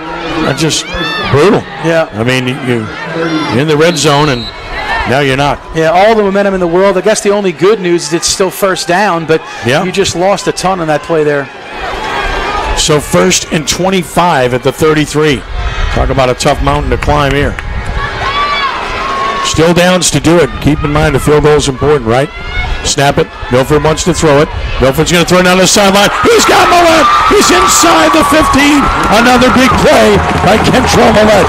He's down to about the 14. That's a 19-yard game. How about Kentrell Millette coming up big? Yeah, he's and the St. Charles Catholic players cramping. Yeah, and look, that looked like the perfect spot to throw that football in between the corner and the safety. The safety had come up, and Cole threw it short, which he needed to do, almost like that back shoulder throw where he just caught it, and then he ran right into the safety. I think Millette, he's a big body at 6'1", 200. I think he just smacked that safety. He's probably a little shorter than him and put him on his back. And I don't know if that's a cramper or he's hurt, but De La Salle has got to capitalize on this field position. And a touchdown right here would be huge. 3 minutes and 2 seconds left. Second down inside the red zone again. Yeah, it'd be 2nd and 6. What a big play after the 15-yard penalty. And you go from 1st and 25 to 2nd and 6, and you're back in field goal range at the 14-yard line with 3:02 to play. Wow, what a decision this is going to be for Coach Jarrett in his first game. I mean, look, the way this has turned out, it's like if you can feel like it might be in 4-down territory, because it almost feels like a touchdown would win it. A field goal almost feels like a guarantee overtime. So, look, you got the momentum right here. It's 2nd down, but is this 4-down territory? That's the beauty of this game, and that's what we're expecting to see today, and we're getting it. So at the 14-yard line, injured player is up. He is walking, and that is very good news. It's Ian Arnett, the junior defensive back for the Comets, who's going to limp off. Yeah, he looks like he's favoring his left shoulder. He might have got a stinger there when he was trying to get Millett down. So he'll come out of the football game, and let's see if they don't go right back up top and with maybe a second-string safety in the football game now for St. Charles. No doubt. You don't mind seeing the ball go in the direction of number 5 either, do you? No, look, he's been Mr. Everything today. I mean, the way he's been able to punt it and catch it. So here they go breaking the huddle with 3 wide. We'll see if they go back up top again. Millett is split wide left. You got twin receivers right, 2nd and 6. Pistol formation. Martin, the running back. He'll get the call running left. Martin is going to be hit hard as he hits the 15 and down immediately. He doesn't even get back to the line of scrimmage. May have lost a yard. Yeah, he lost a yard there, and there was nowhere in for the run. And I'm not sure of the play call. In fact, it looked like they were trying to stretch it out further, but he just couldn't. The De La Salle offensive line wasn't able to get a push right there at all. So this is a huge 3rd down play. They don't want to certainly lose yardage here. So get yourself in field position or field goal position if you can, maybe middle of the field. Yeah, about 32 yards from here if they don't make another yard. Yep, it's 3rd down and 7 from the 15. Milford the snap. He play fakes, wants to throw it. He does. It's going to be batted in the air, and it is caught, I believe, and driving forward. Pushing him. Just short of the 1st down, but finally they might give it to him. De La Salle had a tip ball, bounced all over the place. Now a flag comes down late, and what's that all about? And it is Millett who caught it, I believe. I think an offensive lineman and defensive lineman touched that ball. Right. That was crazy. And then it looks like it ended up, like you said, Kentrell Millett, he found it, and then you had after the play flags thrown. So if this is going to be a post-play, they're talking about it, this could be a personal foul. Which this is huge, whatever way it goes. It is. But it looked like De La Salle's going to be short. Yeah, they're short of the 10-yard line by 2 yards, but what's the call? Referees coming over. They're picking up flags. I wonder if this could be offsetting. Yeah, I mean, they're picking up the flags. And if it's offsetting during the play, that means they're going to wave off the flags. And they're going to say fourth down at the 10. It's 4th and 2. What do you do here? Wow. I mean, talk about a decision for Coach Jarrett. I mean, this is huge. And he's going to leave his offense on the field. Wow, what a decision here. And I don't know if he's going to try to get in the jump. Yeah, he's got a couple of timeouts. Does have 2 timeouts left. And they're going for it. This is it. Runs under center, sneaks it. He doesn't get it. St. Charles Catholic stuffs him, and the Comets get the biggest stop of the game. Tried to sneak it, and they absolutely stuffed him for no gain. And they're fighting. They're down there. There's flags thrown out, and that's just frustration. I mean, look, I like the play call. I think it was designed well. It's just you didn't push. And Cole Milford, he's back. He's waiting to take the snap from the shotgun. Then he runs under center quickly to catch St. Charles napping, and they weren't. He may have gotten a couple inches, but he definitely didn't get enough for the 1st down. And then on top of that, you're going to get a 15-yard personal foul on De La Salle after the play. And the Cavaliers can only stop it twice. And there's a minute 51 left when St. Charles Catholic gets the ball. Look, you can debate that all you'd like. I don't have any problem with the call at all to go for it there because, you're trying to win the ball game. No, look, I mean, you've moved the ball. You're inside. You're almost a 10-yard. You feel like if you do get the 1st down, it's your football game. And the personal fouls are both sides, so they were offset. Yep. And St. Charles Catholic will get the ball at about the 10-yard line with a minute 51 left. De La Salle has 2 timeouts left. Yeah, and look, a lot of credit to St. Charles Catholic right there. I mean, yes. They bowed their neck and they stopped it. And But that's a wrinkle that De La Salle hasn't showed all day by Cole Milford running under center quickly to take that snap. And you would have thought that was the perfect design there. But like I said, you're also trying to run that right at Moses Clark, who's the biggest kid on the football field, and I don't think you moved him much. First and 10, Comets at the 10, 1:51 to play. Trying to win the game here. One first down would do it. They would have to punt it if they don't make a first down. And how much time left? De La Salle needs to get a stop and call a timeout right away. High formation. Snap it, run the deep back. And Vic Nair gets a yard or two. De La Salle should call timeout right away, and they do. So Vic Nair gets 2 with 1:45 to play. Remember, De La Salle took that earlier timeout in this half. That's why you always love to save them for the end, but sometimes you can't. Yeah, and that's a killer, too. I mean, you're looking at the way defense come field. They played an unbelievable football game. I mean, you're thinking about the biggest break in the second half came on a bad snap on a punt. And great field position for St. Charles. And look, they're the ones who capitalized on it, so credit to them. It's De La Salle had their chances, too. In fact, I think they had 4 chances inside the 50-yard line, and they just could not even pick up a first down. Right. Timeout, De La Salle. They'll have 1 left. Yeah, this will be a tough film to watch for the offense tomorrow, but defense, they've nothing to hang their heads about today. They played a great game. Can't do much more than they've done. Eddie Jacquelard's unit has been terrific here today, just like Wayne Stein and his defense have been fantastic on the other side. Yeah, I mean, these two teams, they're just so sound. They're well coached, and they're so good defensively. Yeah, and unfortunately, this is one of those games. Look, you hate to see somebody come out in the loss column, but either way, it was 3-0 doesn't sound entertaining, but it was from the defensive standpoint. 2nd and 8 at the 12, 1:45 to play. De La Salle can stop it once more. Altamont gives it off. Vic Nair is going to be buried. He didn't get any yards. De La Salle will call a timeout. De La Salle saying he fumbled. But that's not going to happen. I don't see any beanbags on the ground, so there's no fumble there. And look, that's the only chance you really got. If you got to strip it. I mean, you got to go straight for the football and try to see if you can't get it back. But De La Salle is going to take their time out here, and that's going to be the last one of the half of the 1:38 seconds. So they'll get the ball back, but it's going to be probably in the 40-second range or 45-second range, right? Depending on when they reset the play clock. Right. And look, after this next play. Yeah, and look, if I would imagine they'd run it, they'll run it down, and then your special teams, you're going to send the house at the punt, see if you can't block it or at least get a return, and then you got a couple shots at the end zone. Cole Milford can throw it, and look, Millette has proven he can get open and catch the football. But St. Charles will play a prevent when De La Salle does get the ball back, so they might allow them to get a little close. But a field goal to tie it at some point would be great too. But 3rd down, they'll have to run it one more time, and De La Salle, they'll try their hardest to see if they can't free up the football here. So they will have to run another play, and if you get a stop, they will have to punt it. Yeah, and Coach Jarrett's talking to the referee right now. I'm not sure if that's to get the time right or what that is, or maybe he's asking about the personal foul calls, because that proved to be a killer. I mean, you just can't do that after a play and whatever it was. Like I said, I don't know if it was language or if it was somebody that got under somebody else's skin, but it's something you just can't do. And now they're back out. It looks like De La Salle's going to stack it, and looks like St. Charles is most likely just going to run it up the middle again. From the 12, 3rd and 8. Got to imagine that's going to be the case. Straight eye. Sturgis the deep back now. Motion. Slotting left. Run Sturgis. Sturgis is stopped, but again, you got to blow the whistle and you got to get the clock. You got to get the play clock started. They won't do it yet because they're not even separated yet. And that's what St. Charles Catholic should take its good time here as well. They should. And it looks like there's now they're stopping the clock for somebody. Is a De La Salle player who's down. Okay. I'm not sure if they'll wind the clock though. This doesn't stop it.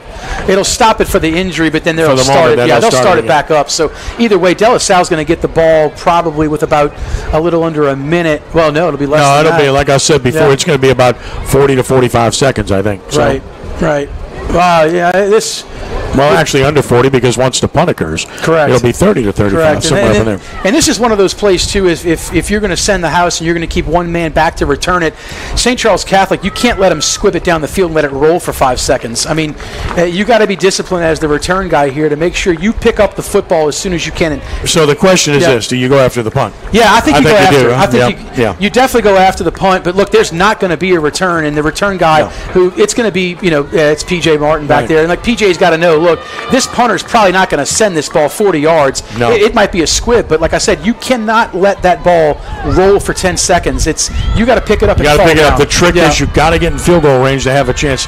Maxson was the injured player for De La Salle. He limped off, and now on 4th down, St. Charles Catholic will run down. They can run it down about 43 seconds. Yeah, and look, that's the number 43 that they'll have to punt it with unless they take a penalty, which they won't do. No, they won't do that. And I think right now, look, this is a situation. De La Salle was faced with this where you're just hovering over the football right now. I think maybe St. Charles will return the favor with a bad snap. We'll see. All right, so here's Bertucci standing 2 yards deep in his end zone. They'll run this clock down to about 44, 43, and then they'll punt it away. Clock running with 50 and counting. With 48 and counting. Play clock to 6. 2 seconds, 1 second, and they're going to take a penalty or call timeout. Timeout is a smart move. Yeah, they had the and it comes at 41 seconds. So 41 seconds, timeout St. Charles, ran it down. They're still going to have to punt the football. And De La Salle was coming after it with 10. Yeah, and they got their athletes on the football field. They're definitely going to try to block this punt. Coach Jarrett's got them huddled up again. They might be trying to go with a different strategy here. I'm not sure. Now they definitely got to see what St. Charles Catholic came out with. So based on not having much of a return, like I said, you can't let the ball bounce. You got to pick it up clean. You got to try to go down if you're not going to have any kind of return and give yourself as much time as possible. Look, 30 seconds and 2 plays, no timeouts, complete passes. That would be huge. And if you can get yourself in field goal range, would be even better. So the discussion takes place. And Deontay LeBranch, he's come off and on. He's back in the football game again, but he's not going to be returning this. It's going to be the running back, P.J. Williams, back there. He's going to stand about the 40-yard line. So I think he's expecting it to be quick, too. Well, let's see if they think about taking a safety here. And they could. Because that would be the other play. That's right. That would make sense in this situation. That's right. We're 2 yards deep in the end zone. Low snap, fields it. He will punt it. Wow, they almost got a piece of it. Great pressure. Fair catch called for. Wisely taken at the 42 with 33 seconds left. I mean, that was close. Yeah, and they brought it. And I tell you, the guy that was there was Ikai Robertson. I mean, he just missed it off the corner. De La Salle has players down all over the field. Yeah, they got 4 guys down right now. All 4 are cramping. They don't. I'm not sure. They don't have enough trainers. In fact, they got St. Charles trainers coming over to help out the De La Salle guys. But, and this is it. You got 33 seconds You've left. Got a chance. You've got the ball at the 41-yard line, and you got to believe the line to reach is about the 20. It is, and I think De La Salle's got to look at it in a couple ways too. Is if any kind of gain you get, you got to rush to the line. You got to see if you can down it with enough time, and then look, your field goal unit's got to be ready to come on. You don't have a timeout to call to get your field goal unit on the field. So if there's positive yards to gain and you get inside the 30, you better have your field goal unit ready to go. Well, Gabe Capasso last year, 46 of 47 extra points, 3 of 4 field goals. So and look, he's a senior. He can kick it. I mean, I've seen him kick in practice. He can make a 40-yard field goal. So that's the goal line to gain, or line to get. It would be the 20-yard line here. But De La Salle players are still down, and they're struggling. I mean, this is quite a sight. I mean, obviously with dehydration and the weather and everything else, it's definitely setting its tone on the field right now. Yeah, Kenneth Vaughn can't even put a foot on the ground. He's being carried off. No, and there's LeBranch again too. He's literally trying to play, and he can't. No, he can't do it. And the third player is Derek Irvin. Yeah. And look, I think the last thing you would want right now is overtime, because I'm not sure what you'd be able to put on the field in an overtime situation. But Yeah, they're getting him off the field now. I mean, it's an attrition situation. You wonder who's left to go play at some point, right? No, and look, that's Kenneth Vaughn. That's the safety. Yes. And he's the junior, and the other one's LeBranch. He's a corner. So you'd expect kind of the big guys to be more dehydrated than anybody else, but it's been some of these skill players that have gone down and not gotten back up. They're going to get LeBranch up now. It looks like they've sent a player or two to kind of help him get up. All right, so the question is this right now. Do you take a shot deep at some point here? Now, keep in mind, if you make a first down, the clock will stop until you can go set the ball. Yeah, the clock's going to stop, and I think the goal right here is with 33 seconds left, if you can get positive yards on the first play, I don't think you're running it, obviously. That's not an option. But if you can get a player on an outside route and you can somehow get him out of bounds and stop the clock, I don't know, you're in the neighborhood of 25 seconds left. You might have a shot at the end zone at that point. But either way, like I said, you've got to make sure that your field goal unit is ready to roll in that case. So we still wait. This game had moved at such a rapid pace, but it slowed down significantly in the second half because of all the cramping. Yeah, and I'm not sure if this is a cramp here or not. Yeah, because the way they're kind of tending to him, there's 4 St. Charles Catholic. Yeah, there's 4 of them. There's 3 of us on a play. Now he's up. Yeah. But boy, he's struggling. He's struggling really, really bad. Can't put a foot down, unfortunately. That's LeBranch. No, and I can see his left leg, and it's definitely a left leg, lower left leg injury, and that's tough because LeBranch is a leader on defense. He struggled all day with hydration, and he can't put weight on either leg at this point. So here comes the De La Salle offense. 33 seconds left. Let's see. No timeouts. No. And again, a first down will stop the clock. You go out of bounds, you stop the clock. Incomplete pass stops the clock. Do you take a shot deep? At least one. Certainly could. And you got a 2 safety deep look here on 1st and 10 from the 41.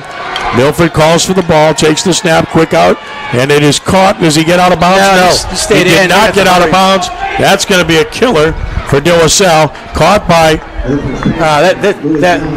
the referee. They're going to have less than. And now the clock running with 19, with 18 on a gain of 5. Got to spike it here. He does with 14 seconds left. Boy, that was a killer. Yeah, that was to catch that ball in bounds. Well, look, now you're looking at one play, one shot to get it in the middle of the field, and then down it and kick your field goal. So, what play do you have in your bag? I mean, the one that worked earlier was the Millette slant right down the middle of the field with the post route, and that's on a trips formation, which they're set up to be in right now. They got Bieniemy in the middle, so he's different.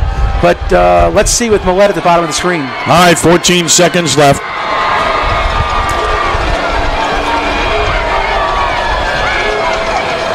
Milford takes the snap. Heavy rush on. He's under pressure. Rolls right. Has to throw it away wisely. Smart move with 10 seconds left. It's a smart move. It's only 9 seconds left, so you're kind of dealt with the same situation. But you got probably 6 seconds right here where you can't really you can't roll out and throw it. If you do, you're going to have to throw it to the end zone.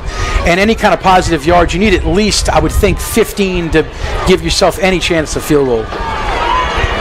4th down, so last chance regardless. 9 seconds left from the 36-yard line.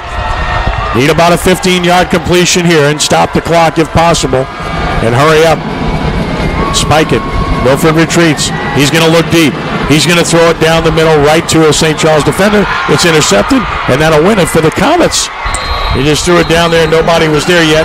And the interception, as time expires, wins it for the Comets. It was Jermaine Roussel who did the job in great shape, and it caps a brilliant defensive performance by the Comets here this afternoon as they win it by the score of 3-0 over De La Salle. Yeah, I don't know if I've been to a football game on any level that I've watched it end 3-0. And the way that it ended, I mean, all the credit in the world to St. Charles Catholic and the way they came out and played today defensively. They didn't make a whole lot of mistakes. They didn't give up any big plays. I think, like we said, De La Salle didn't really move the ball well all game. And when it counted, St. Charles capitalized and De La Salle didn't. But look, these two teams played in the Superdome last year, or not in the Superdome, the state championship, and I could see both of them going right back and being in that same situation. But De La Salle, go back and look at this film, and they'll kick themselves a bunch with some of the opportunities they had. But got to give all the credit in the world to St. Charles Catholic. They've made the plays they needed to, and they came away with the victory. Well, they did, and again, they had 2 turnovers they created in the game. Their defense was just terrific all day. And the one kicking game error by De La Salle ended up costing them the game. Yeah, and it wasn't really so much the kick, it was the snap, and that's something that's a hard pill to swallow. And the way that it kind of unfolded is the MVP of the game was Millette for the way he was able to flip the field and pin him deep. And then when he had the chance to do it, it was just a bad snap and an unfortunate situation, which gave St. Charles Catholic the football in great field position, which they hadn't had all second half. Yeah, no doubt about it. Players are exchanging handshakes throughout. It was a very spirited, hard-hitting, and sometimes very spirited game, but that's the kind of programs these are. Absolutely. Yeah, and look, St. Charles Catholic, this is the kind of win their community needed, and I'm happy for them. That's huge. They'll get back on their buses, and they'll go home and be able to hold their heads up high with a victory, and that's incredible. Look, I'm watching Frank Monica. He's walking across the field. I'm sure he'll want to address these guys at some point and tell them how proud he is of their effort today. But look, nothing to hang your heads about if you're De La Salle. Coach Jarrett had a plan. They just couldn't execute on offense. Well, Frank's hugging Wayne Stein. I mean, the torch has been passed. First opportunity for Wayne Stein to coach as a head coach, and Frank Monica goes and hugs him and tells him how much he appreciates what he was able to do, and just a great job there. So, and a wonderful opportunity there for Frank Monica and Wayne Stein to embrace. Let's talk to Randy Pistorius, who has Wayne Stein standing by, our winning coach. Go ahead, Randy, take it away. Okay, we're not hearing him there. So what do you think? I mean, you look at this game and you have an opportunity when you see what transpired here, Jonah, to understand that De La Salle had every chance here. They could have tried the field goal earlier and decided to go for it. My kids, all right, let's listen to Wayne. My coaches. It's just, we always talk about being, built different and Toughness University, and they really showed it tonight. You had bodies laying all over the ground, and it's two teams going to war. We have so much respect for De La Salle, and I just can't say enough about our community. I think our team played just like our community. Picked up the pieces. It didn't matter where I called practice this week. It could have been in the Sahara Desert. They showed up. 85 guys showed up, and I just can't. I couldn't be prouder of not just our team, our whole community, and my coaching staff. I mean, what a staff I have, and the job that they did. Not just tonight, but gutting houses for players and doing the things they had to do in the community, and then coming out and holding these kids to a high standard. I couldn't be prouder of a group of guys, staff, and players as I am right now. Thank you, Coach. Well, I mean, it says it all right there. The game was one thing, but just to be able to play was amazing. And you get the reality of the situation here. A coach that could have been beyond ecstatic for his team winning, which he is. But what he talks about is the humanity of it all and the reality of the situation that his players, his coaches, and his community find themselves in. It's been brutal. It's been unbelievably difficult. He said, I love that line, he said, we would have practiced in the Sahara Desert if we had the chance. And I mean, that's how much they wanted to do this. Right, and the preparation was completely thrown off, and they were dealing with other things, like they talk about gutting friends' houses and practicing at odd times in different locations, and that didn't matter. And look, they were prepared to play this football game. Not that De La Salle wasn't. I think they were both prepared, but they capitalized on some big-time mistakes that De La Salle made, and hats off to them for it. But I'm watching the De La Salle team walk off, and obviously they're visibly upset about the way that the game ended, but ultimately, like I said, we knew this was going to be a battle. We knew that these teams were both going to play tooth and nail to the very end, which they did, and De La Salle had chances. But I'd love to at least find out from the players. Look, it's 24 hours rule, like what they usually say, and on to next week you got to go on the road to Lake Charles. So that's a tough matchup next week. You bet. We'll take a time out here. Back with more of our post-game show in a moment. A final score: St. Charles Catholic 3 and De La Salle nothing. And this is De La Salle football at 106.1 FM Nash Icon and at CrescentCitySports.com.